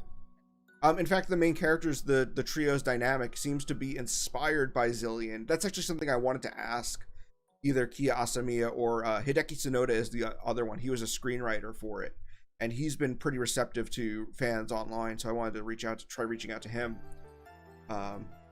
To see if like this was something that just like, oh, the staff just thought this character dynamic would work, or was it because it was sponsored by Sega, they wanted the characters to be like the characters in Zillion? Because from what I understand, Zillion actually was pretty popular. It did do pretty well. Well, there's a zillion reasons to watch it. You know that is where the name Zillion comes from. Yeah. I remember I forgot for the etymology. Second, I forgot it wasn't as funny as it's not as funny because it's real. Yeah, the etymology of the title Zillion, it says it comes from American slang meaning a lot. Yeah. Man, it's kind of like I wish that wasn't the case, because then when you make a joke about it, it's a real joke and not just like, oh, that's just what happened. Yeah. Generator Gall also calls Rio Ro. You know what? In the behind the scenes of their dub for Gatchaman, you can hear the voice actors calling Ryu the owl Ro the owl, or Rue. They call him Rue, but they did correct it by the time they got to actually dubbing the show. It was just in the like behind the scenes for the auditions, they keep saying Rue. But they at least in that case they did correct it by the time they got to dub the actual series. It's interesting that they like make that kind of mistake, because like when it's spelled in English characters, it feels like it's pretty RYU, clear. yeah. It's not even like they said Ryu, which is like the 90s way you'd say it, Yeah, right? but like, you can understand how someone would misinterpret it that way, though. Yes, that's another thing, is that like I understand why an American would see the name Ryu and think it was Ryu. Like the only way I could think of, like, how could you misunderstand Ryu as Rue, is just like, well, it's only one syllable, but then you'd have to have a pretty decent understanding of how the Japanese language system works, where all their quote letters are just symbols that represent a syllable in speech. So it's like, okay, that doesn't really work. Someone said the Borgman dub by ADV was done by Stephen Foster. I'm gonna double check that, because that would be pretty funny. Oh, that'd be good. I'm seeing Robert S. Fisher as the.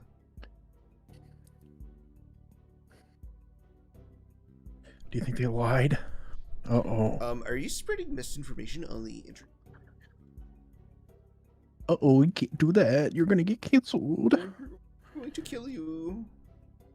Oh no, here I come. I've got a gun. I've got a bat with nails in it. Why don't people have bats with nails in them anymore? I feel like that's 10 times more threatening than a gun. Oh, the Generator Gall dub was by Foster. Okay. Yeah, he also did Steel Angel Kurumi, and it's funny because I didn't know, but I think it was Mono Eye on Twitter, like the mecha account, was posting about Steel Angel Kurumi, and I was like, oh, this looks really interesting, and it was like a really good looking HD remaster. I was like, let me look this show up, and I looked it up, and I saw it had a dub, and I was like, okay, let me hear how this dub sounds. And it was like the first thing was like a little kid character being like, it was like, man, I'm fucking pissed, and I'm like, this does not sound like something this character would say. And then I look it up, and sure enough, it was him. Of course.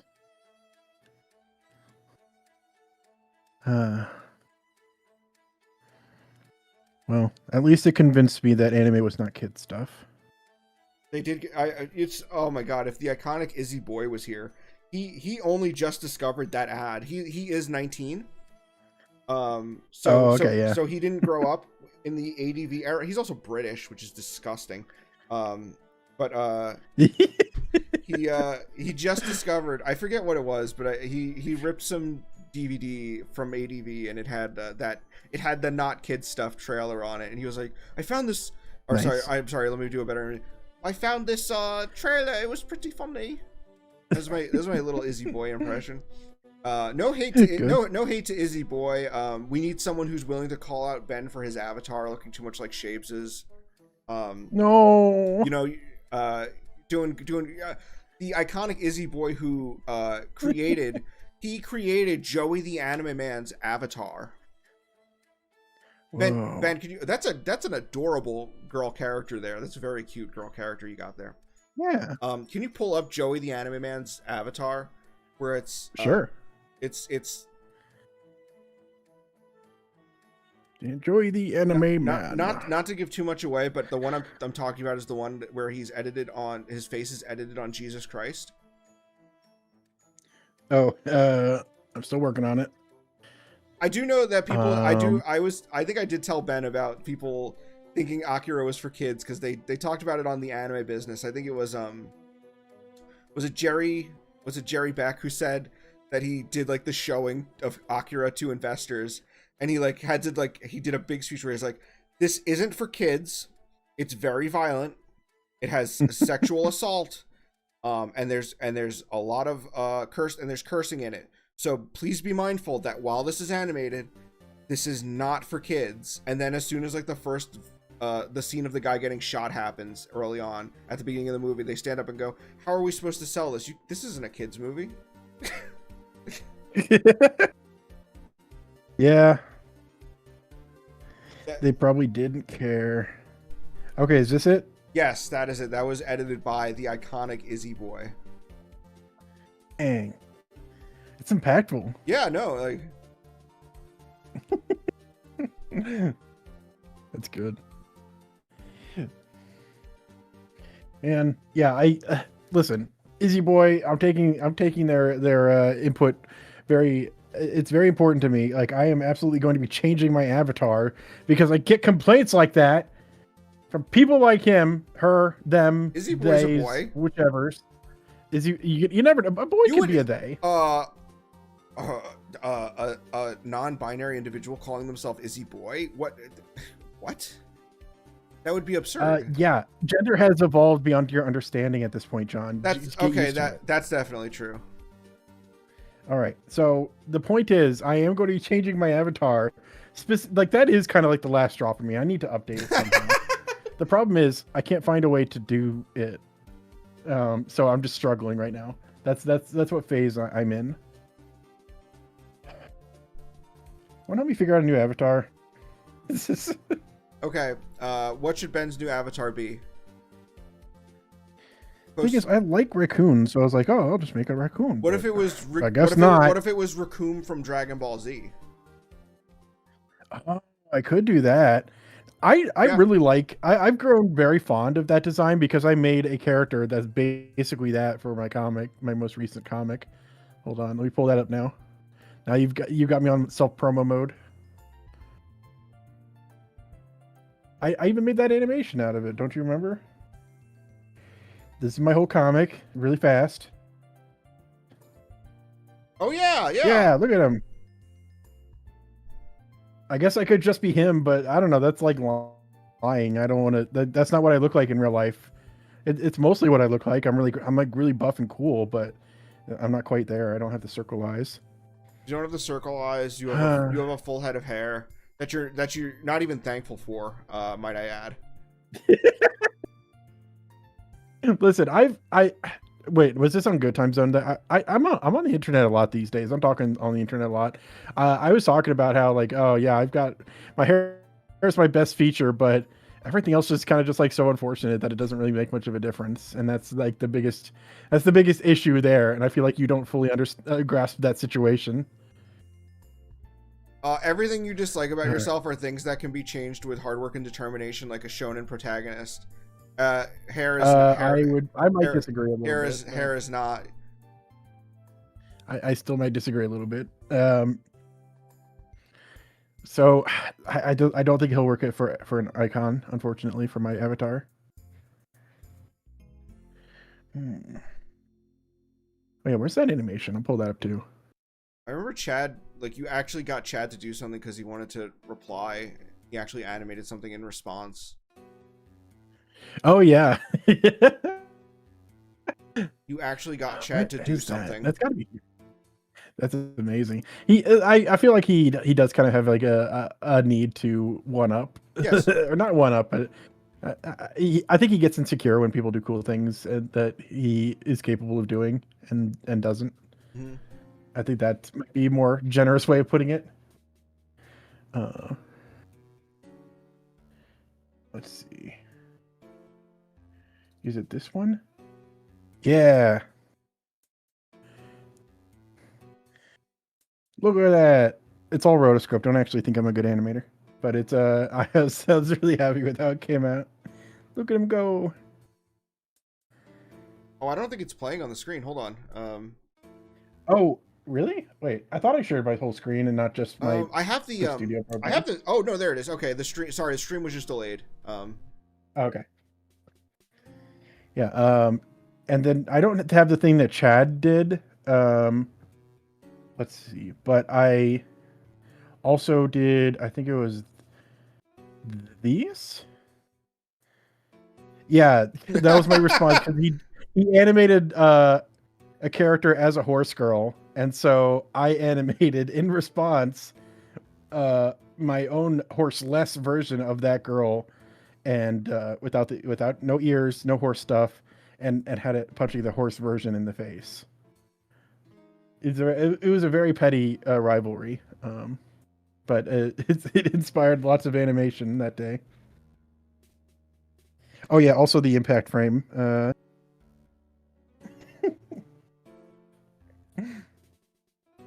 I'm also surprised I managed to hit it on the impact frame. So yeah, that's my entire history of animation. By the way, I don't think I did a little bit, but nothing was ever like finished. It's like Chad's one animation. He's aside from this, he's done like one other animation I've seen where he was like, he had. This is when we were like 18. He had an idea for a cartoon that was like Garfield, but it's like literally the character Garfield, but as a like anthropomorphic like kawaii anime girl, and it was just it was literally just an animation of the anime Garfield girl climbing up on a counter, and that's all it was. And he never that was about all he did. The thing is, animation's hard. I understand not wanting to go with it, but you still should have made a comic or something. I don't know. It's just me. I agree. Me thinking you should have made a comic. I make comics too. I just don't release them. Like I haven't. I don't think I. Yeah, I haven't put this out fully anywhere. Like the first 14 pages or so are out on my Twitter. They're my pinned tweet, so you can check that out. But I don't know what to do with this comic. I don't know like how to make the most of it. So it's just like it's on my hard drive and that's it. Same for like the other one I did, which is called Atlas Plane. Like I even sent that to a printer just for myself, just because I wanted a physical copy. But I've never put that out anywhere either because it's just like I don't know, what do I do with it? Nobody reads comics. Is Atlas Plane not on the internet? No. What do I do with it? Tell me what I do with it. Yeah. Huh? Exactly. Dylan G, thanks for doing the legwork and finding out that for some reason ADV just thought that name was pronounced Rue. Because apparently their Street Fighter 2 V-dub also calls him Rue. Which is funny because I don't know the timeline, but I've seen Street Fighter 2 V, but I've watched it through the was it Manga Entertainment who did the other dub of the show? That was the version of the show that aired on Encore Wham, which I've talked with Roger Smith about how I think it would make an interesting video talking about like random anime blocks that like no one remembers. Because Encore Wham had one, and that's the one where I talked about years ago. It's crazy to say that, that's where I saw Vandred for the first time. And they also had like Street Fighter 2 V, they had Mirage of Blaze, just like a random assortment of shows that were just like other like just whatever we could license. But yeah, I'm more familiar with the manga entertainment dub of That's so weird that manga did the US dub and ADV did the UK dub. That's like the reverse of what you'd expect. That's what I was about to say. That's like, whoa. You know, I was like, wow. I guess Roger Smith. I guess ADV, I know ADV did have like an office in the UK. I don't know if that was related to it, or maybe that was something later, but I know Matt Greenfield ADV had like an office in the UK or something like that. Whenever you bring up Roger Smith, you're like, oh, it's like a reference. And I'm like, of course it is. I didn't realize you were drawing him. It's like it's lost on me because I never seen anything of Big O. And it's just like, okay, yeah, Roger Smith, of course it's a reference. Oh man.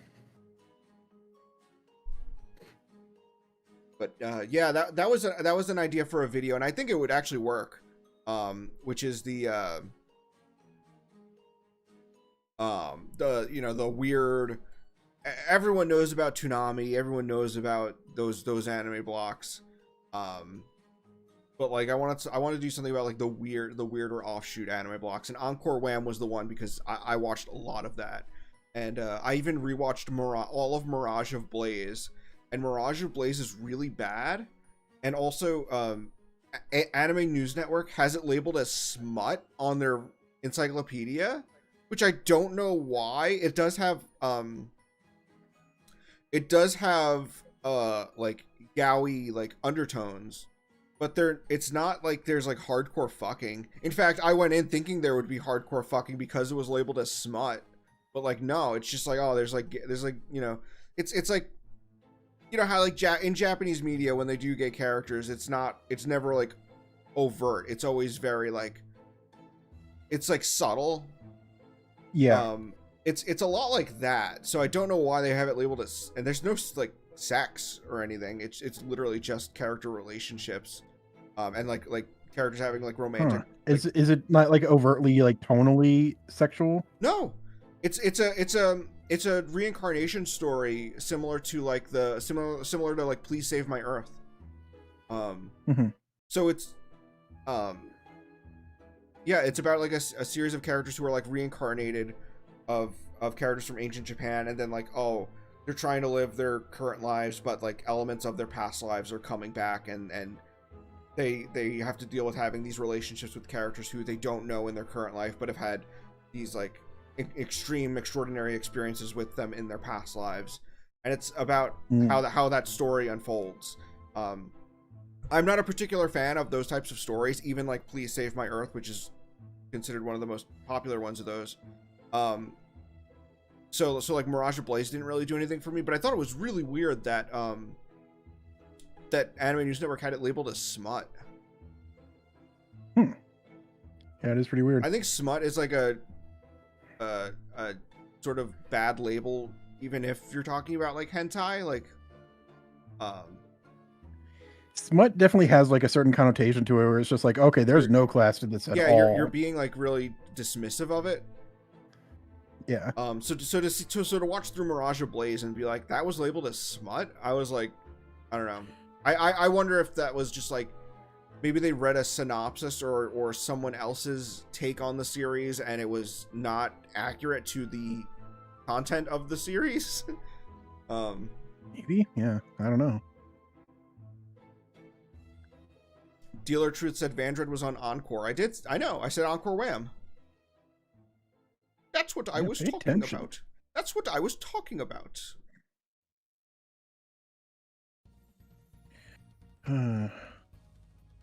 So I got a request. I don't know if this is the right Roger Smith, but someone in the chat said Roger Smith as Ragyo from Kill the Kill.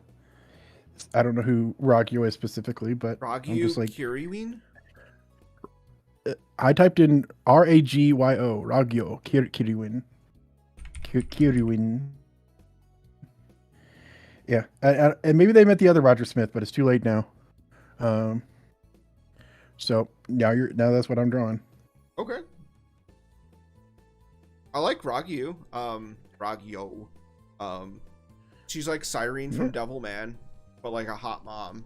But she's also like fucking. That's what I was thinking. She's also like fucking evil. So like I couldn't be in like a relationship with her, but like I think we could like hook up. Yeah. That's a. That is like. Would I actually want to know this person in real life? And it's like, probably not. Nah. Like I even think that about like my favorite characters, and it's just like, yeah, would I actually want to be friends with Luffy D One Piece? And I'm like, probably not. Seems a little. I feel I'm gonna not. I know you haven't seen Kill la Kill, but like I feel like Luffy is like an easier relationship than Ragyu Kiriwin. Okay, yeah, probably. She's probably a bit more evil if I. Like based on the impressions I'm getting. A smidge.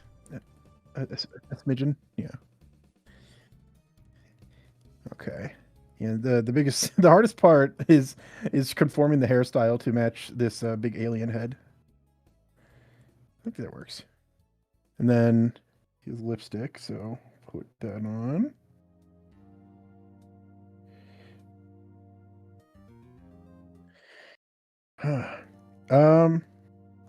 What other topics are we talking about? Is there anything else that's been on our minds? That we've been thinking? I had that tweet earlier this week where I was like, getting mad at people having puritanical views towards anime, and I understand that the person I was quote retweeting was like they had like Catholic in their account, their name and everything, so it seemed very pointed at Christians specifically. I guess I did want to make it clear that that applies to non-Christians, if anything, even more, because I think it's weirder to have puritanical views when you're like an atheist, because at least if you're like, oh, I'm religious, it's like, okay, well, you're holding yourself to like this strict moral code. It's like, if you're an atheist, you have no excuse. And so my issue was that it offended a lot of Christians, but it didn't offend enough atheists. Yeah, like it is interesting to see like the most poignant thing I found about it that talked about it was South Park, but you know the South Park movies plot, how all the mothers get up in arms against swearing. They later had an episode where Kyle, the kid, does the exact same thing as his mother in the movie, except he does it because he feels sad for all the characters that are the people that get farted on in real life, and so he's like, Terrence and Phillip need to die now because they're just bad for our society. I feel bad being the brunt of someone being mean to me, and ends up doing the same thing. So it's like we are getting a new generation, it feels like, that's very pro censorship and anti, like, just like we were so anti-censorship for a long time, and it kind of felt like we were getting to a point where it's like, yeah, we don't need to censor our media, and we're kind of going back into it for an entirely different reason now. And I wonder if it's just kind of like a cycle that we will forever be going through now that mass media is a thing. I don't even think that's necessarily new. Because like, I mean, if you look at like Fahrenheit 451 in that book, I think they say like the citizens decided to censor themselves in that book. It was like they came to the consensus. That is true. Yeah, they came to the consensus like, oh, these books have like very controversial things in them. We shouldn't show them to people. You wouldn't want someone to read a book by Hitler, right? Yeah, we can't have that. Yeah. What if it makes them evil? Yeah. I really don't know where I land with it, because it's like, it is like genuinely like, there are people who will take media as an excuse to do whatever they want, but would those people do it regardless, right? Yeah, exactly. And part of me thinks that I don't know, there is an argument towards normalizing. I do not think it's a strong argument, but it's just like, yeah, if you see something enough in media and that's like the only thing you have in your life, that like, if you're not getting enough social interaction, like in this modern age where it's hard to meet people in public and talk and meet new people, get different perspectives, all you've got to understand other people is the media you watch. So it is like, I don't agree that we should censor media. That is my firm stance, but I do see genuine concern in it. I think we need to solve the problem in a way that's not censoring media. But I don't know exactly what the solution there is. Like, there is reason behind it. Yeah, I always got these really weird, lofty ideals that I keep spouting, and I feel like I shouldn't talk about because a lot of misunderstanding could come from it. Yeah, I restrain myself because I'm always afraid of being the wacky dog meme, where it's like, hey, wacky dog, say something. Meme. It's the guy going, hey, wacky dog, say something funny, and then he says, actually, I have something serious to say today. No, that's good. That's funny. And no one wants to hear a fucking... Are you wacky dog though? It feels like you always talk about like history and stuff. I feel like that's not too. That's what I mean. That's like, not too wacky, like dog. When a serious topic comes up, I just go, I shouldn't do it. I also don't feel like a lot of discussions are made. To like, I don't think a lot of people. I think okay, we're gonna do this again. I think that most people put out their opinion not to sort of explain their viewpoint or to convince others of why they feel the way they feel. I think they do it to virtue signal to other people and go, I am someone who agrees what you agree with, and we should be a clan of ninjas who believe this. Right? I think that's why most people put their opinions on the internet, not to connect with other people or try to understand other people better. but to form a ninja clan of people who share a belief. And so I am someone who, when I generally want people to understand where I'm coming from, and when people don't understand where I'm coming from, it's frustrating to me. Which is why I have those long Twitter threads that you make fun of, where I'm trying to explain myself to people, and you're like, "Why are you talking to this person? They're clearly a moron." And I'm like, because I just feel like if I maybe if I word it some particular way, they'll understand me, right? I think there is a way to get people to understand you, but it's like I just don't think the internet's the right place to do it. Also, I wouldn't call them a moron. I'm very careful about how it's like this person will not change their mind because of you because they're going into a conversation not being open to having their mind changed. Yeah. That's my thing. And like maybe you could boil that down to them being stupid, but I genuinely do want to give more credit to people than that. I I have been working very hard in my own thought process to have that understanding of like I don't remember which celebrity said it, but it's some celebrity quote, but it is genuine. Where it's just like, actually, it might have been Bill Nye, the science guy. It was like every person we will see, you will ever meet, knows something that you don't, and you know something that every person you see does not know. There is I always want to keep that in mind, and I always want to give someone the benefit of the doubt because very few people do, and I think it's very valuable to do that. Um, and I think especially with stuff like Twitter, where it's just like these are all just randos. They're all numbers online that I'm fighting against in order to prove myself as valuable and correct, and that I'm not a stupid person on the internet. And everyone's doing that to each other because that's what Twitter feeds off of. But I think the way to counteract that is to recognize everyone as a person and everyone has value and something worth providing. And you got that's why I'm always so careful with how I word things and how I present arguments from other people and stuff like that because I don't like arguing against them. I want to see them as a person and recognize, oh, this is something I could be wrong on. This is something I could be right on. But even if I'm right, they still have a good reason for thinking the way they think about it. I understand that, and I definitely like. I am someone who like, you know, if I disagree with someone on the internet, I do feel like, you know, I do like the idea of like, okay, well, there's always a chance that I could come out learning something, so that's always like a positive. Yeah. And that is a positive I bring up about like internet discourse is that like I think that you can learn from it. Like it may not change your opinion. I think so. And it doesn't even need to necessarily change your opinion on something, but like Yeah. you come away with something with a new perspective, I guess I should say. Yeah. I do think that there is value to that. That one particular instance where you were arguing with someone, I said, "Why are you doing that?" is specifically because that person did not seem open to discussion. They just wanted to argue, or they just wanted to say their opinion and be done with it. You know. Mm-hmm. And they also got banned from the Inca sub Discord like the next day for the same thing. Yeah, so it's kind of it's understanding people and wanting to learn from them, but also it's understanding to pick your battles. Yeah, I was gonna say that's exactly it. You got to pick your battles, and not even just battles. Pick your positive interaction time as well. It's because it's like, well, because they're the same time. You know, it's like you can either fight with someone who's not going to understand you, or you can get along with someone who will. Which would you rather do?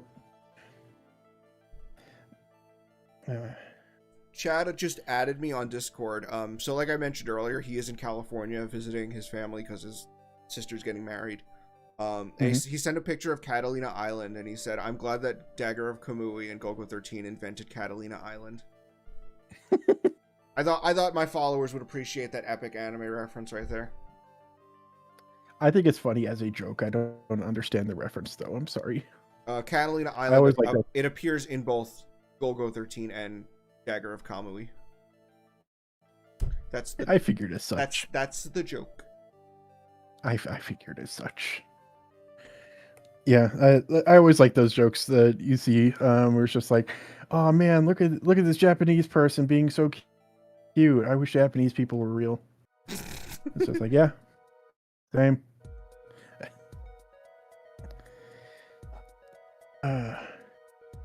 This drawing came out weirdly well. I think it's it's because I stole the shading technique from one of the reference images, but it's like Are you a good have you shading really does okay? something. Have you drawn something beside? Because I'm looking at the image and it's still just Roger. Your thing hasn't updated. Are you drawing something new?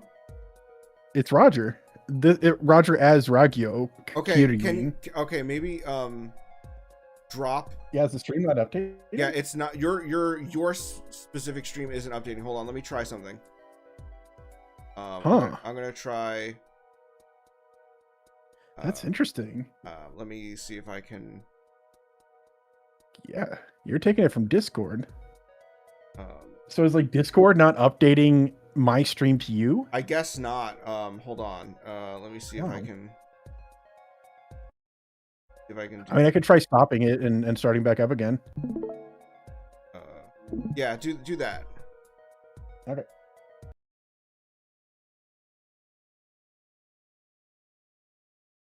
And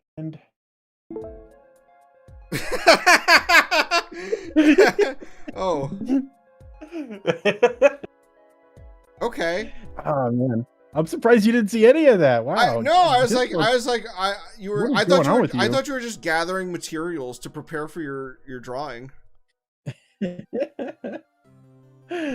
Man. Yeah, I don't know. Discord, I mean, here's the thing. I talked about this again on Good Time Zone. It's like I know Discord's going to be going down the drain because they got a new CEO and the CEO wants to take it public. And when it's public, it needs to make a lot more money to appease investors, and that's going to make it become inshitified, as the people say. You don't think they're going to raise the price of nitro? Have they not already? I think they did, didn't they? Damn. Yeah, they're going to. I think they did recently say that they're going to decrease the amount of information data you can send as a media file and blah blah blah.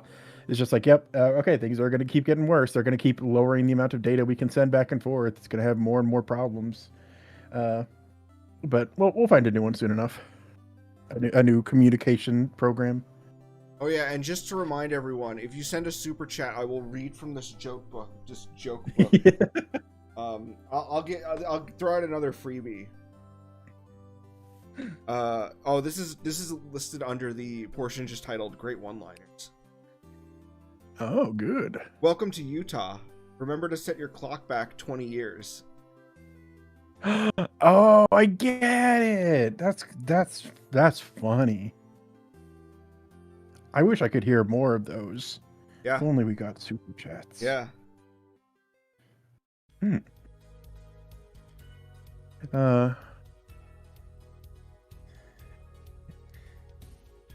Okay, and then she has like some sort of weird necklace. So I'll do that to finish off this one. And then I can probably take another request from someone in the chat. This was a chat request. I don't know if they were requesting this Roger Smith or the other one, but other than that, I think it was perfectly realized.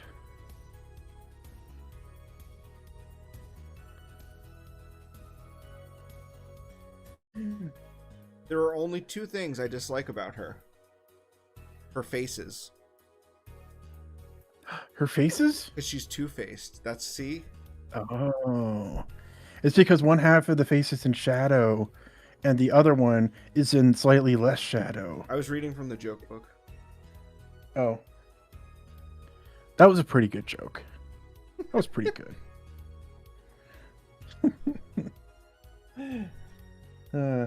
I can't fucking believe this is it. They had the balls to put this in a joke book. A calendar's days are numbered. I feel like that's not very funny. That's so overused. Like you can't. How do you? That's like. I want to say like it's kind of like the witty kind of joke, but it's not even that witty. It is understanding the concept of wordplay at best. Man, we should make a joke book that's filled with good jokes. We should make a joke book we'll regret immediately. Yeah. Uh, Did you hear about the dyslexic lawyer? He studied all. uh, Stop interrupting me right before my punchline. sorry. Did you hear about the dyslexic lawyer? He studied all year for the bra exam. That I don't even think like dyslexia works that way. Yeah, it's like isn't it? It's not that like the letters move around. It's that like the shapes that construct the letters are distorted, right? I don't know for sure. Okay, well then And I think you're probably just, like it sounds like you're just making shit up now. But I think it's like I don't think it's just like you mix up two different words that are spelled with the same letters. No, I think it's the bar exam, and then he imagined the R and the A were switched around. yeah, of course. Did you not fucking watch Static Shock? I'm sorry. Well, I watched the episodes with the white guy in it. Okay, those are the good ones. By the way, I'm joking. For anyone who's not fully aware, I'm joking. It's a joke. I watched Static Shock and like a normal person. I watched the episodes with black people, I swear.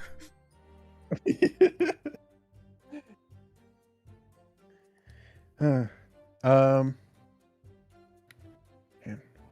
how would we do?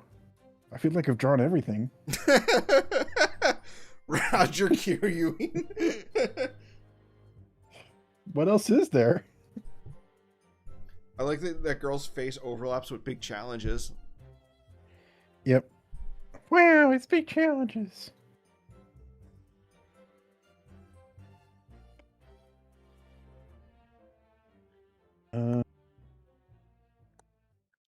What else is going on? I don't have anything interesting, any interesting topics worth talking about. You've always got the stuff. Me? You've always got that good stuff. Bro, I haven't even seen the new episode of Freerin.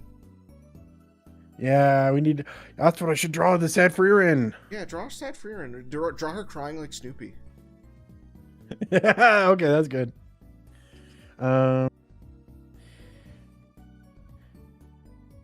see. Let's just get a normal reference to Freerin then. I started searching for frying Freerin, but I should probably just get a regular one. It's like that fake AI podcast about how Freerin was funnier than The Simpsons, but they keep calling it Fryrin.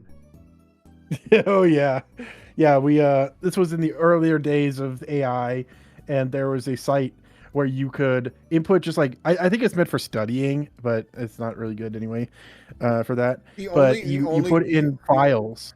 Yeah, the only value is making like shit posts with it. So yeah, basically. So you put in you're meant to put in a bunch of files and of like data, and then it can create an AI voiced podcast where they talk about it, and they clearly had it trained on thousands and thousands of podcasts. It is like it sounds like just like the most average podcast you can imagine, and they just kind of go over all the information in a very, or I guess organic way is the best way to describe it.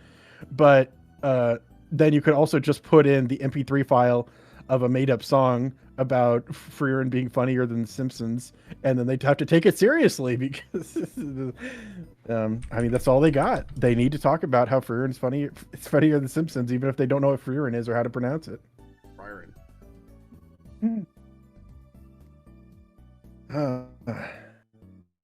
Yeah, I think that's genuinely like the best use for AI. Like, there's a reason people think it's a bubble is because it doesn't seem to have any practical use, and I think the best use for it genuinely is. I feel like it can compile data, like. Yeah, compiling, like, honestly, AI Search Assist isn't bad for simple questions, but that's also because Google's just terrible now and doesn't like pull up anything that you want it to. So you might as well just get an AI search assist anyway. But the other practical use is for shit posting, and that's if you had to use it for just one thing and one thing only, it would be that. And honestly, you shouldn't use it for anything else aside from that. How do you make the Snoopy shape a human now? That's what I gotta figure out. I think you probably have to just draw her in the Peanut style. Also, hold on. I've got to say, it kind of caught me off guard. I'm gonna play this. I think everyone can hear it. This was at the same time. Let me see if I can get this up. Can you lower the music a little bit? Sure. And do that, and Okay.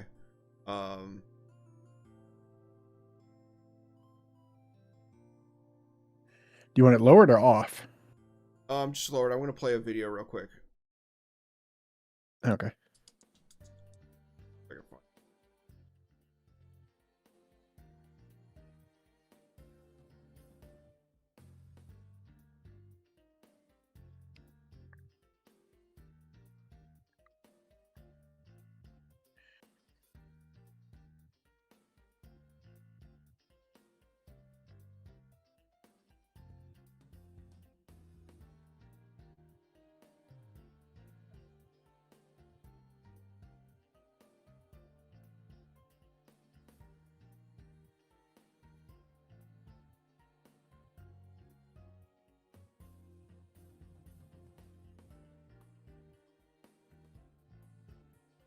Also, if you're playing it, then I'm not able to hear it.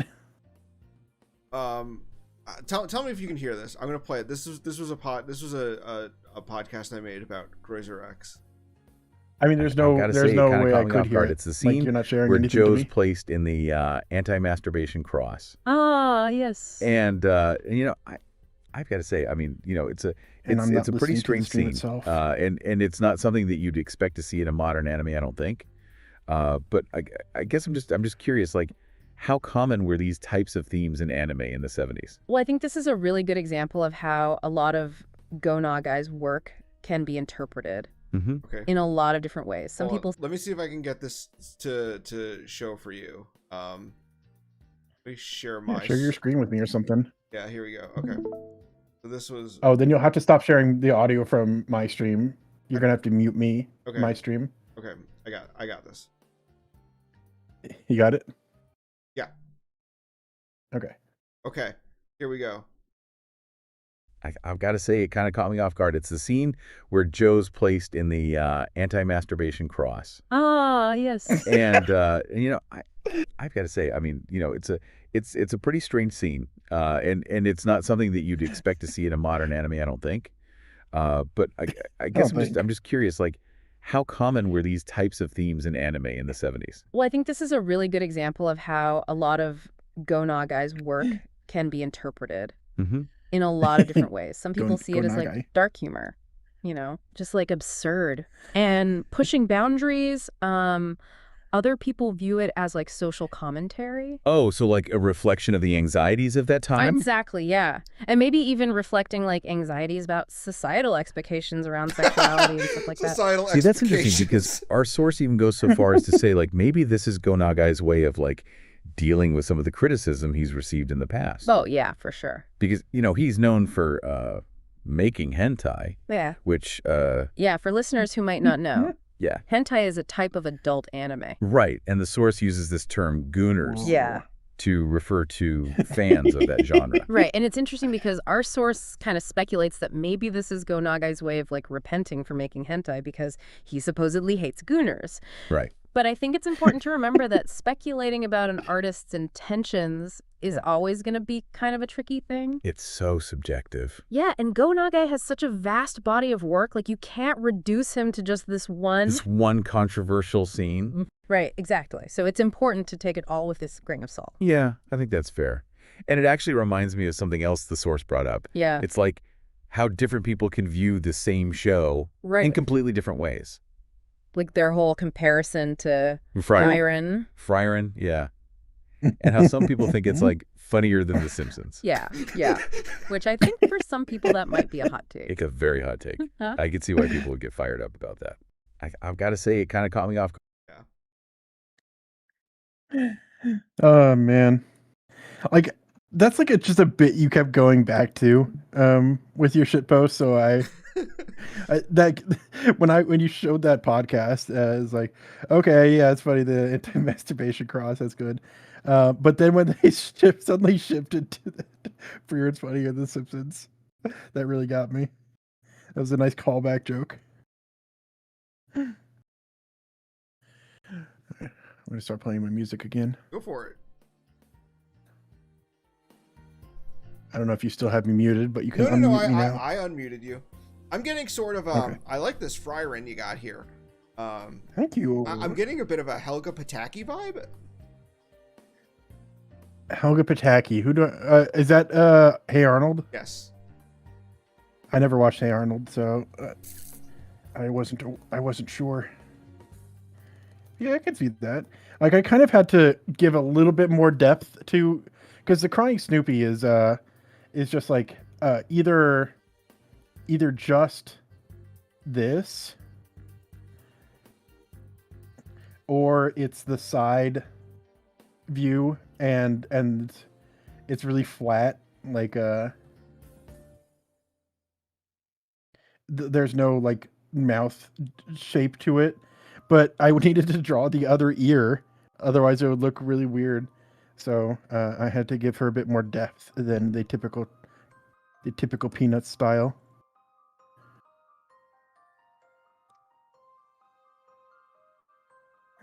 And then oh yeah, she still needs the twin tails.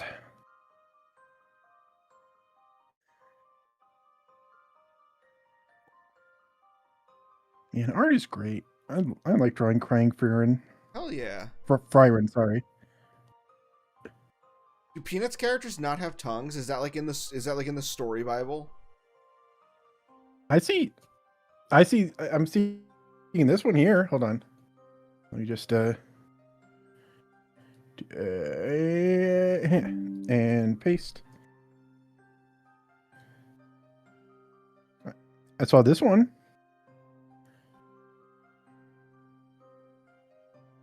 So Peanuts characters don't have tongues. I guess this tenor GIF would disagree with you. Explain atheist. Yeah. That one's not in the official art style, so I won't take that one. Oh, that was a filler episode. Charles Schultz didn't actually draw that one. Oh man. Yeah, well. That was a filler episode. Yeah. Is this right layer? Okay. That was actually like the Peanuts equivalent of the Bardock special.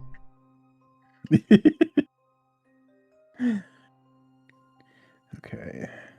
And then I assume she's still wearing the same outfit as ever from that crying scene.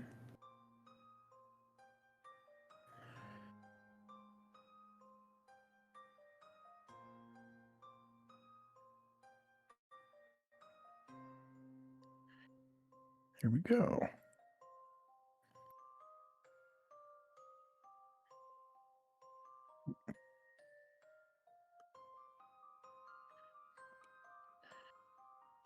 Oh man. I feel like you're gonna have a lot of art to post on your Twitter. And I feel like the only reason your Twitter doesn't get more engagement is because you don't get mad at people like I do. Yeah. The thing is, I don't want to get mad at people, so I guess Twitter just has banished me. It's not even necessarily getting mad at people, but like you don't interact with people. I don't know what to interact with people about. You can just send them funny. Just be like, hey, it's like a funny pic, man. Hey, Markiplier, here's this funny picture for you. Yeah, why aren't you? You're never like going like, hey, Markiplier. Why don't I ever add Markiplier? Like genuinely though, that's why the reason I thought of Markiplier is because like, who else would I interact with? I don't know. I feel like I meet people through Twitter. I'm in zones, and actually, this is something I talked about with Hayden, where it's like the difference in like. I guess kids these days call them fandoms. Mm-hmm. Because like there's definitely like a mecha fandom on Twitter where it's like, oh, there's names I recognize. You know, if you're in the mecha space, there's names. Even if you don't follow them, it's like, oh, you know the names of the people, right? I guess I don't know the names of people in fandoms. But that's what I mean. It's like you get involved in like these fandom spaces. Because that was one of the things that Hayden was complaining about, was that in like in the shoujo space, there's like no discussion of like shoujo history, and so because Hayden is doing the Kimetsu no Ako-chan fan subs, and that's one of their complaints, is that like, yeah, like there's all these shoujo fans that want more eyes on shoujo works, and it's like, but they don't care about like historical shoujo works, and so like them doing all these fan subs is not getting as much traction as they think it should. Whereas like in the mecha space, I was saying like Gingeyser got subbed, and people were DMing me going, did you see Gingeyser got subbed? Gingeyser is like an awful 70s mecha show, like a really bad one. But like it got subbed, and people were like, everyone was talking about it, at least like within the circles I follow. People were talking about it. When a better example probably is when Gear Fighter Dendo got subbed. People were like, oh, finally it can be watched, because it had like Hong Kong subtitles and they were really janky and bad. But it like got actual like Inca did like proper fan subs for it, and people were talking about it. So like that's what I mean, where it's like you gotta find there's spaces, and you gotta find your space. Gingeyser did get sub, Lou. If you did not catch it, it is on Ya. I have it downloaded, but I have not watched it yet. I'm actually a little bit behind on what on anime I wanted to watch this year, which Ben has constantly been complaining that I watch too much, but I've really not been watching that much. At least nowhere near as much as like 2022 to 2024. Like, it's funny because like you would think I guess I did watch quite a bit during COVID. Actually, during COVID, I did watch like quite a bit, but then like it felt like post-COVID, I was like, oh, I live in like once I sort of realized we're living in a new world. Essentially, once that hit me, I spent a lot more time watching anime. Yeah, I think the fact is I just don't watch it nearly as much as you, which I guess I just barely watch anything. It might be, that might be more of a commentary on me than you do watch. You've rewatched like Breaking Bad multiple times, or and Better Call Saul, and you've watched Pluribus, and you've watched Lost multiple times. Like, you have your shows. Yeah, I guess. It feels very rare that I watch a new show though. Like when I go back and rewatch something, it's like it's kind of just to have something like background watching. Like I know that's like I want to like it takes a lot of effort for me to fully want to engage with something, and so it's like, okay, I watch something new when I'm ready to engage with it. And then something I already know, I've already seen, I already know everything I need to know about it. At that point, I can just like background watch it and not have to worry about it. It's kind of like that argument of 2x speed thing, where I've kind of gotten into the habit of doing that for YouTube videos that really have very little substance to them. Like it's someone talking forever and with a 2-minute intro and then the sponsorship, and then they take forever to get to their point because they're not really concise. It's like, okay, I'm okay with that. But when it's a narrative, when it's something that actually has like a story it's wanting to present to me, I will never watch that at more than 1x speed. There's kind of just like rules for how to engage with media, and I don't want to follow those rules a lot of the time, so I hardly ever watch new media. Does that make sense? Yeah, I get you. I mean, I'm trying to like curb the amount of anime I watch, because I feel like I wind up putting too much on my plate and not finishing enough. That was always my issue, was too much on my plate and then not actually finishing it. And then like during COVID, I cleaned up and got everything more organized. And I'd been doing pretty well, but like now I'm like stuck on a bunch of shows that are like I got a bunch of stuff like Attack Number 1 is 104 episodes, and I was watching it in a group watch with Hayden and the Weeb crew and those guys, but like it's their group watches are like late at night, and I have to be up very early for work, so it got to the point where I'd missed so many episodes that I just told them like, hey, I'm only on like episode 70, you guys are on like 80. I don't know if I can reasonably catch up in the next couple days, just go on without me. And so now I'm stuck at like episode 71 of 104, and it's like I've watched 70 episodes. I can't just drop it. But I still but I also have 33 episodes left, right? Yeah. Gear Fighter Dendo, I only have 9 episodes left. I haven't jumped into that last batch of fan subs that came out.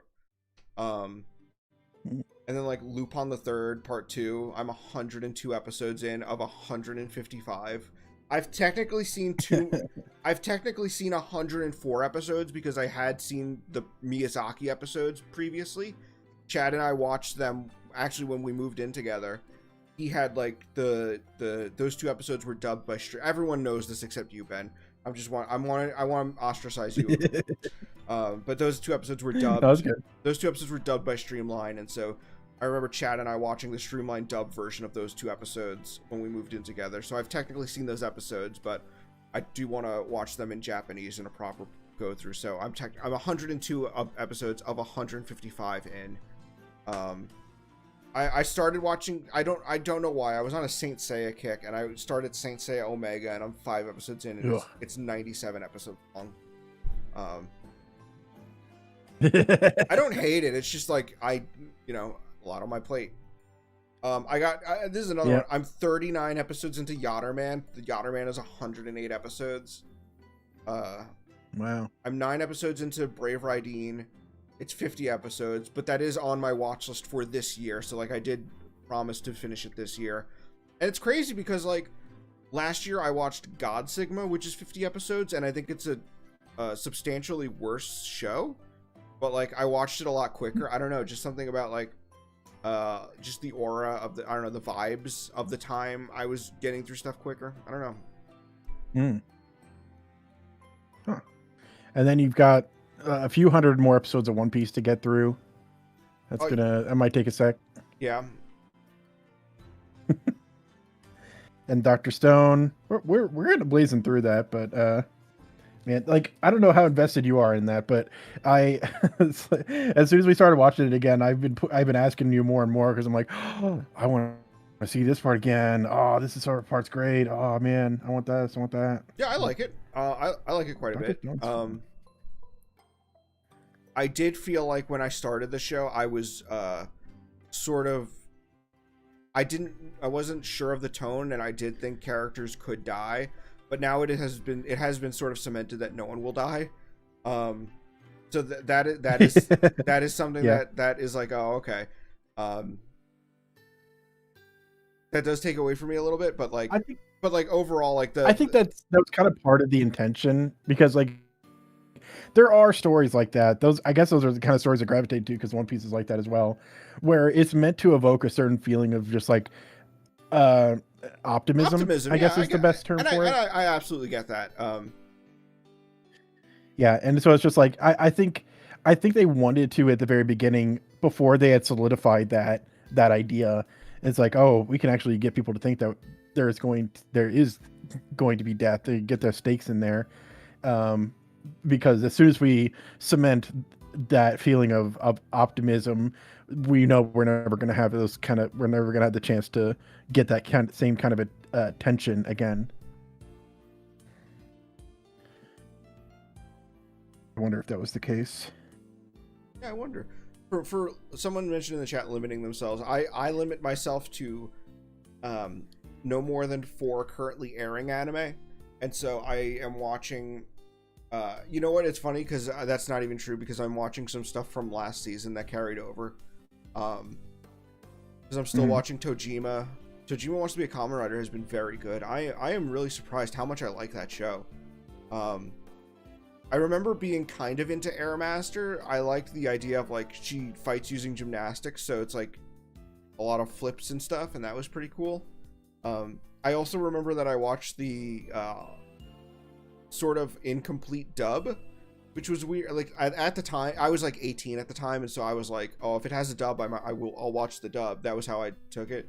But the dub is really bad. It's Genion at their low point. So talking about 4 new shows. So I was watching the new Trigun, the new Jujutsu Kaisen, the new Samurai Troopers, And I was watching the new High School Kimengumi. I have dropped it. I watched 3 episodes. It's bad. Did not feel like it's poorly put together. Like I watched the one that where you were going to determine whether or not to drop it. I was there with you for that one, and we were kind of just talking about like what the issues with it were, and it's like the slapstick has no impact, is all this stuff, and the animation is pretty bad, which is kind of something I didn't expect because of the style, and that made me realize, oh, the reason they stylized this way is so that it would look pretty, even though they are not putting any effort into allocating any of the effort of the production into animation. It's like, okay, they're masking it a bit there. It's just like it's very poorly put together if you put that aside and look at it for what it's actually doing in the animation. But there's even things that's like I as like someone who doesn't make animation notices things like that one scene where Chie gets like she gets like mad, and then she like turns around and walks away, and they like kind of hold on the shot of her walking away for a while, but like if you look, she's walking into a dead end, and it's like like why is she like the camera, like if the camera didn't hold on it for so long it wouldn't have been as noticeable, but she's literally just walking into like the hallway is a dead end and she just is walking straight into a dead end. If they had cut away sooner, you could like assume, oh, maybe she's walking towards that door on the left, but she just keeps walking past it. Yes. Man. Yeah, it's stuff like that makes you realize, oh yeah, they just really did not put too much into this. Mm-hmm. Yeah, and I noticed the mouse score has been dropping with each episode that comes out. It was at 5.5 when I dropped it. It's at 5.45 now, so it doesn't seem to be doing so great critically. Dang.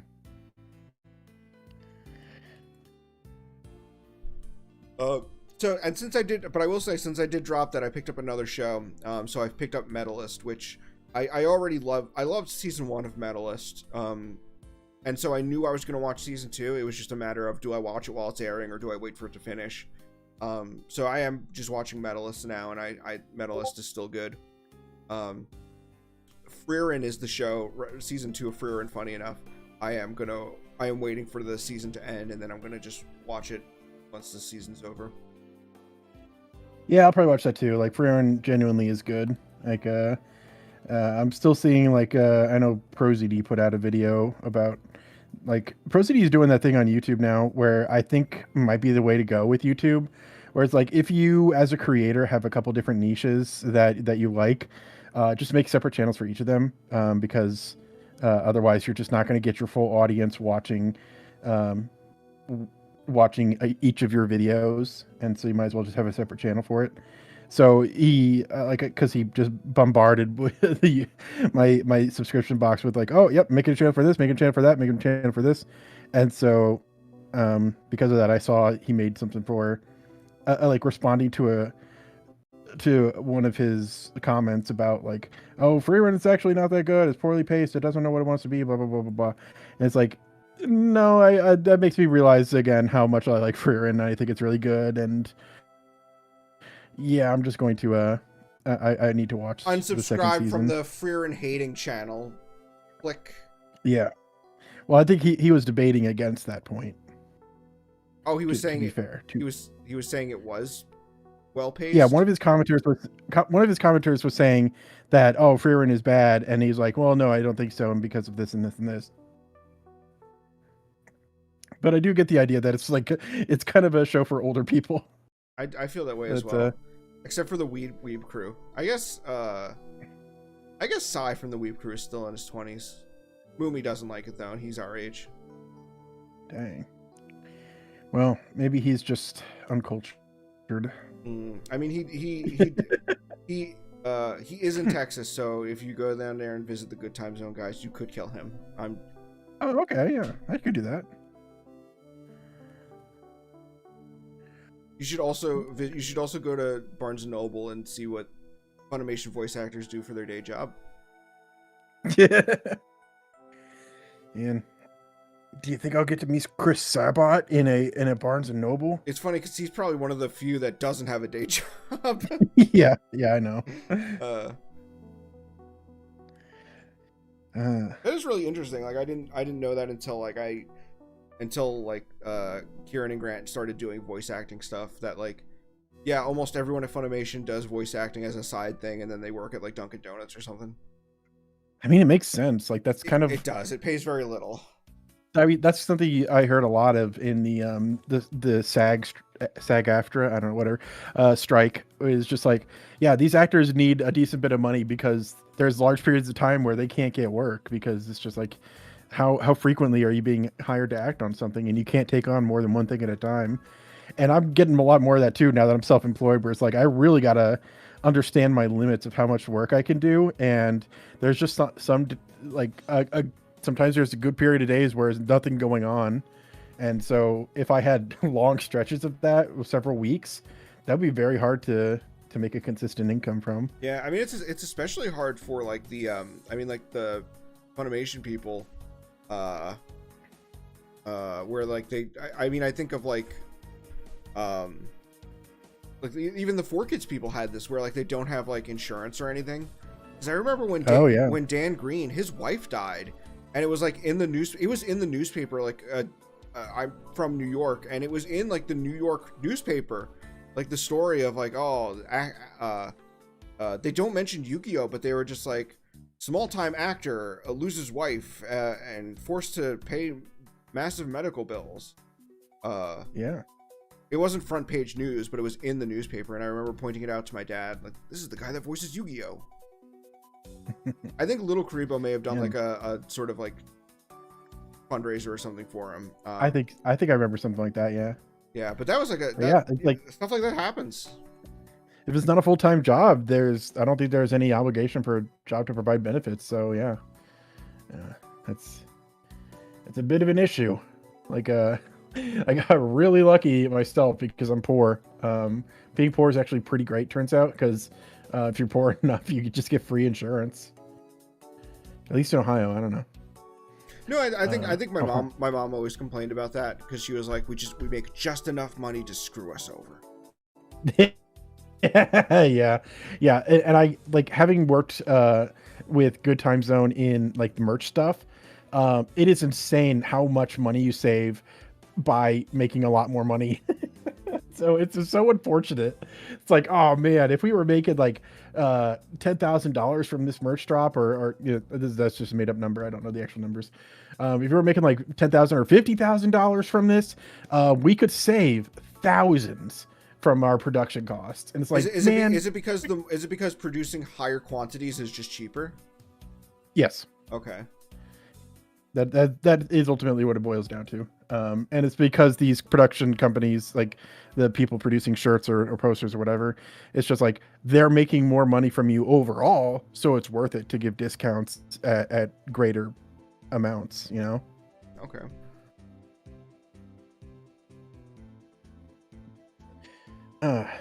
But that's unfortunate. It's just like if you're really poor, then at least you get some benefits out of that. Not many. There's still a lot more working against you.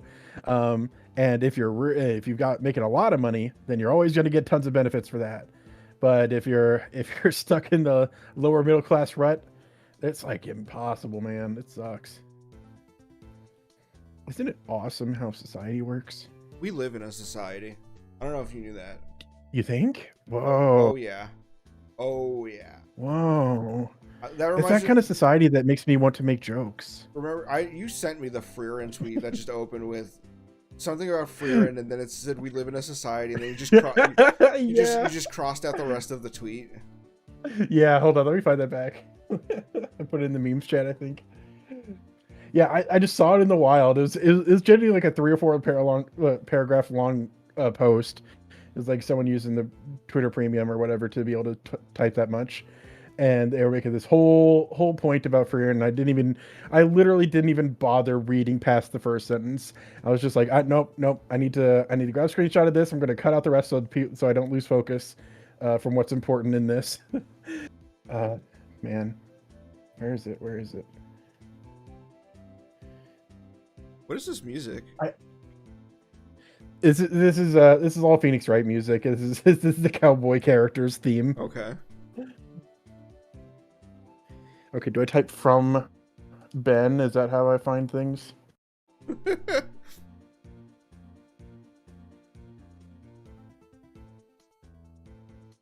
Sorry, I'm gonna take forever to find this because I'm not sure where exactly it is.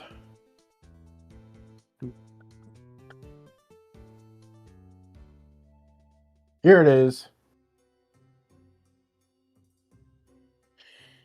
Paste. Huh? Did you not? Oh, I guess I didn't copy it right. There we go.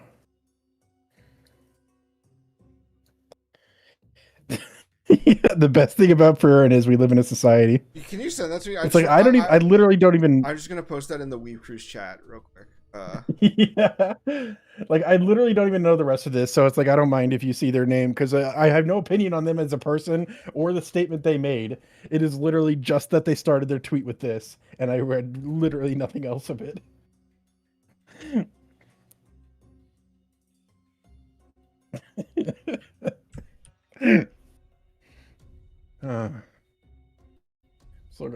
So glad I found that. You know, this is why Twitter still exists. This is for stuff like this.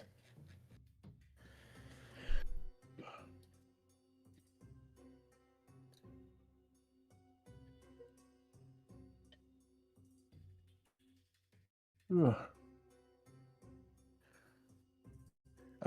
Anything else going on? I mean, it feels like we're kind of running out of energy, so we could probably finish off the stream here pretty soon. I can break out the joke book. Yeah, let's finish off with the joke book. Oh my god, listen to this one. Never go to bed angry. Stay up and fight. Whoa. That I would love to do that. That's the best way to uphold relationship goals. She's always late. In fact, her ancestors arrived on the June flower. That's a good one. That's a good one.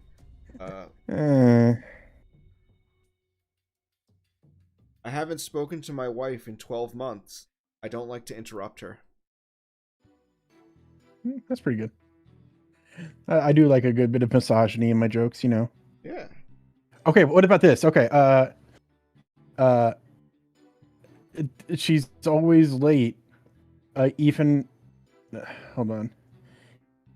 Even her great grandparents are late. Even now they're late. Like late. Her late mother, her late father. You ever have a dream that you're all dead? Listen, it's hard to craft jokes on the spot. Okay. I eat a balanced diet. Give me some credit. I eat a balanced diet. I have a cookie in each hand.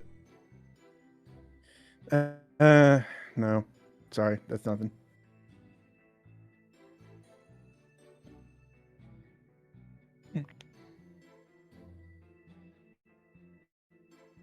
There's gonna be a good one in here to know. There's one that's going to make us crack up. Why do bagpipers march when they play?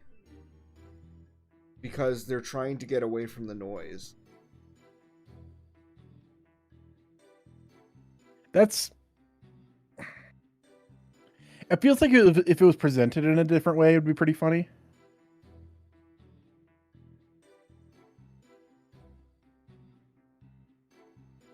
But I'm going to give that one a clean 1 out of 10.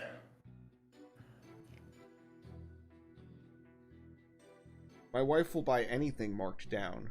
Last month, she bought an escalator.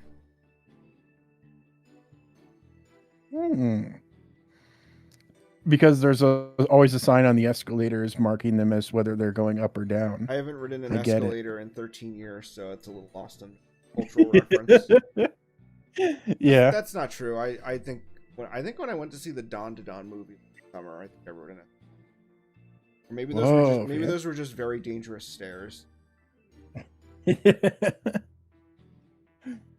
That's all escalators are.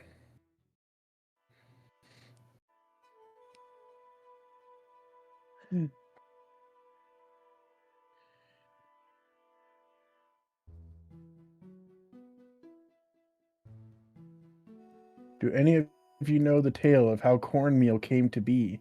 Neither did the miller when he left his house that morning. I'm trying to parse that one out. Is that from The Simpsons? I feel like...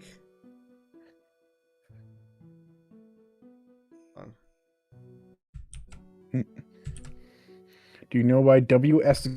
Gilbert was frequently drunk on his transatlantic crossings? Because he was quartered on the port side. Okay. That one's all right. That's from Family Guy. I had to look it Oh, up. really? I was like, I know I've heard that before.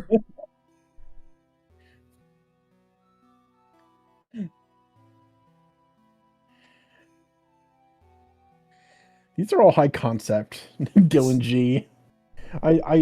It's not the people's joke, which I think is just like that's classist. Personally thinking, did you hear the word of Karl Marx receiving the boot from the finely mannered White Horse Tavern? It was because he had no social class. Got him. Oh, I see. It makes me think. I say as I puff my pipe, and I'm like, aha, yes, the gentleman's comedy.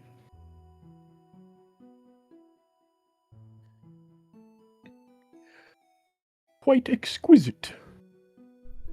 It really tickles the back of my brain. It tickles my fancy. My fancy has been tickled.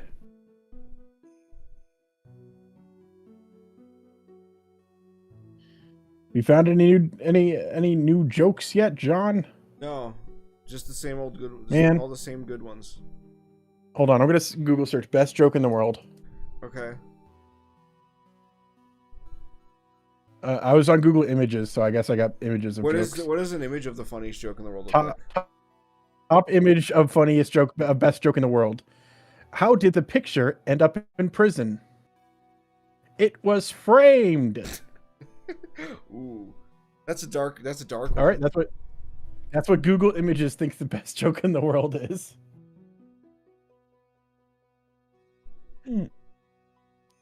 Oh, okay. Google AI image search. Why do I keep saying image search? Google AI overview says, while humor is subjective, a joke from 2002 Laugh Lab project. So we got scientists in this, led by Dr. Richard Wiseman, by a very smart guy. It sounds like he's doctor and wise. Is often cited as the world's funniest joke. The joke involves two hunters where one collapses and the other calls in emergency services. Asked to confirm his friend is dead, the caller is heard firing a gun before asking what to do next. That's a good one. That's pretty good. I feel like the AI, the diction of the AI has taken away a lot of the punch of that joke, though. Explanation of the cornmeal joke. The miller who invented cornmeal did not know the tale of how he invented it because he had not yet invented it at the time he was leaving his house. Oh, okay. That, I guess that, yeah, sure. That makes sense. No, when you explain it like that, That it makes more sense. That is like a very heady kind of joke, though. It requires like you to think about you to be very particular about sentence structure. You know, it's like you wouldn't understand that unless you had some urge to make sure that the tenses of your subject and object within the story made sense temporally. Why did the chicken cross the road? Bazinga. That was pretty good. I think I could play with the right delivery. r/ask Reddit. What is the funniest joke you've ever heard? And I'm going to not read anything else. That takes a whole paragraph.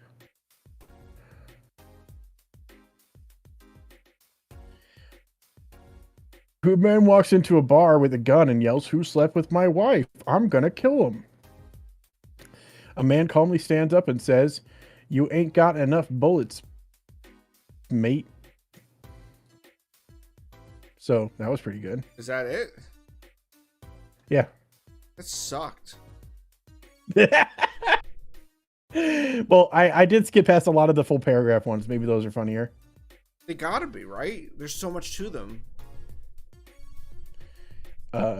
2 drums and a cymbal fall off a cliff. But I'm tish. No.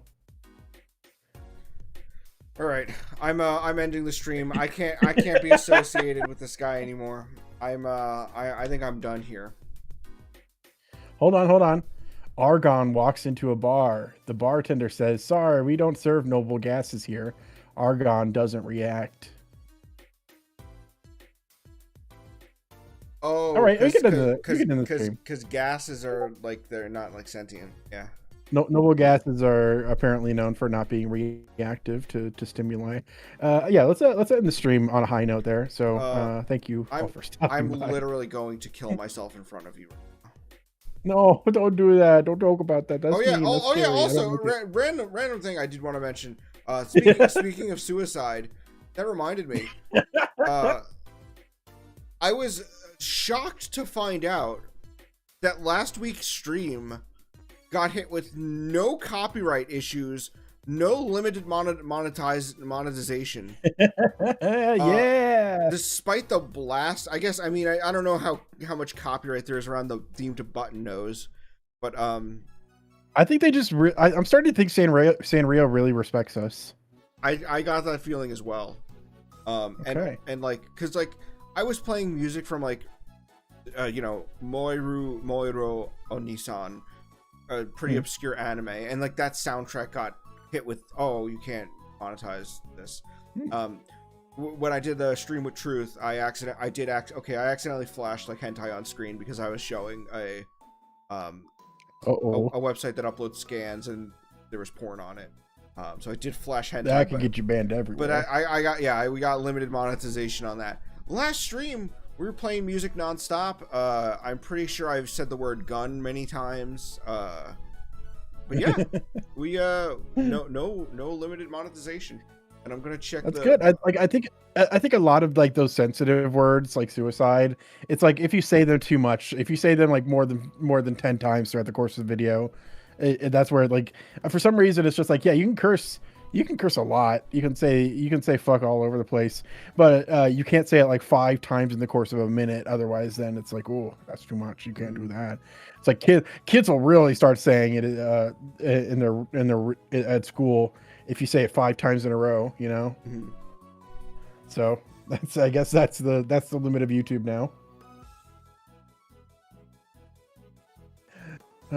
Can't copyright claim lost media. Yeah, we have determined that Button Nose was lost media. Even though Sanrio, I think, disagreed with it in their formal response. They put lost. But they said it could. They put lost media in quotation marks. Yeah, and they also said they said while it can seem like lost media because it's less available or something like that.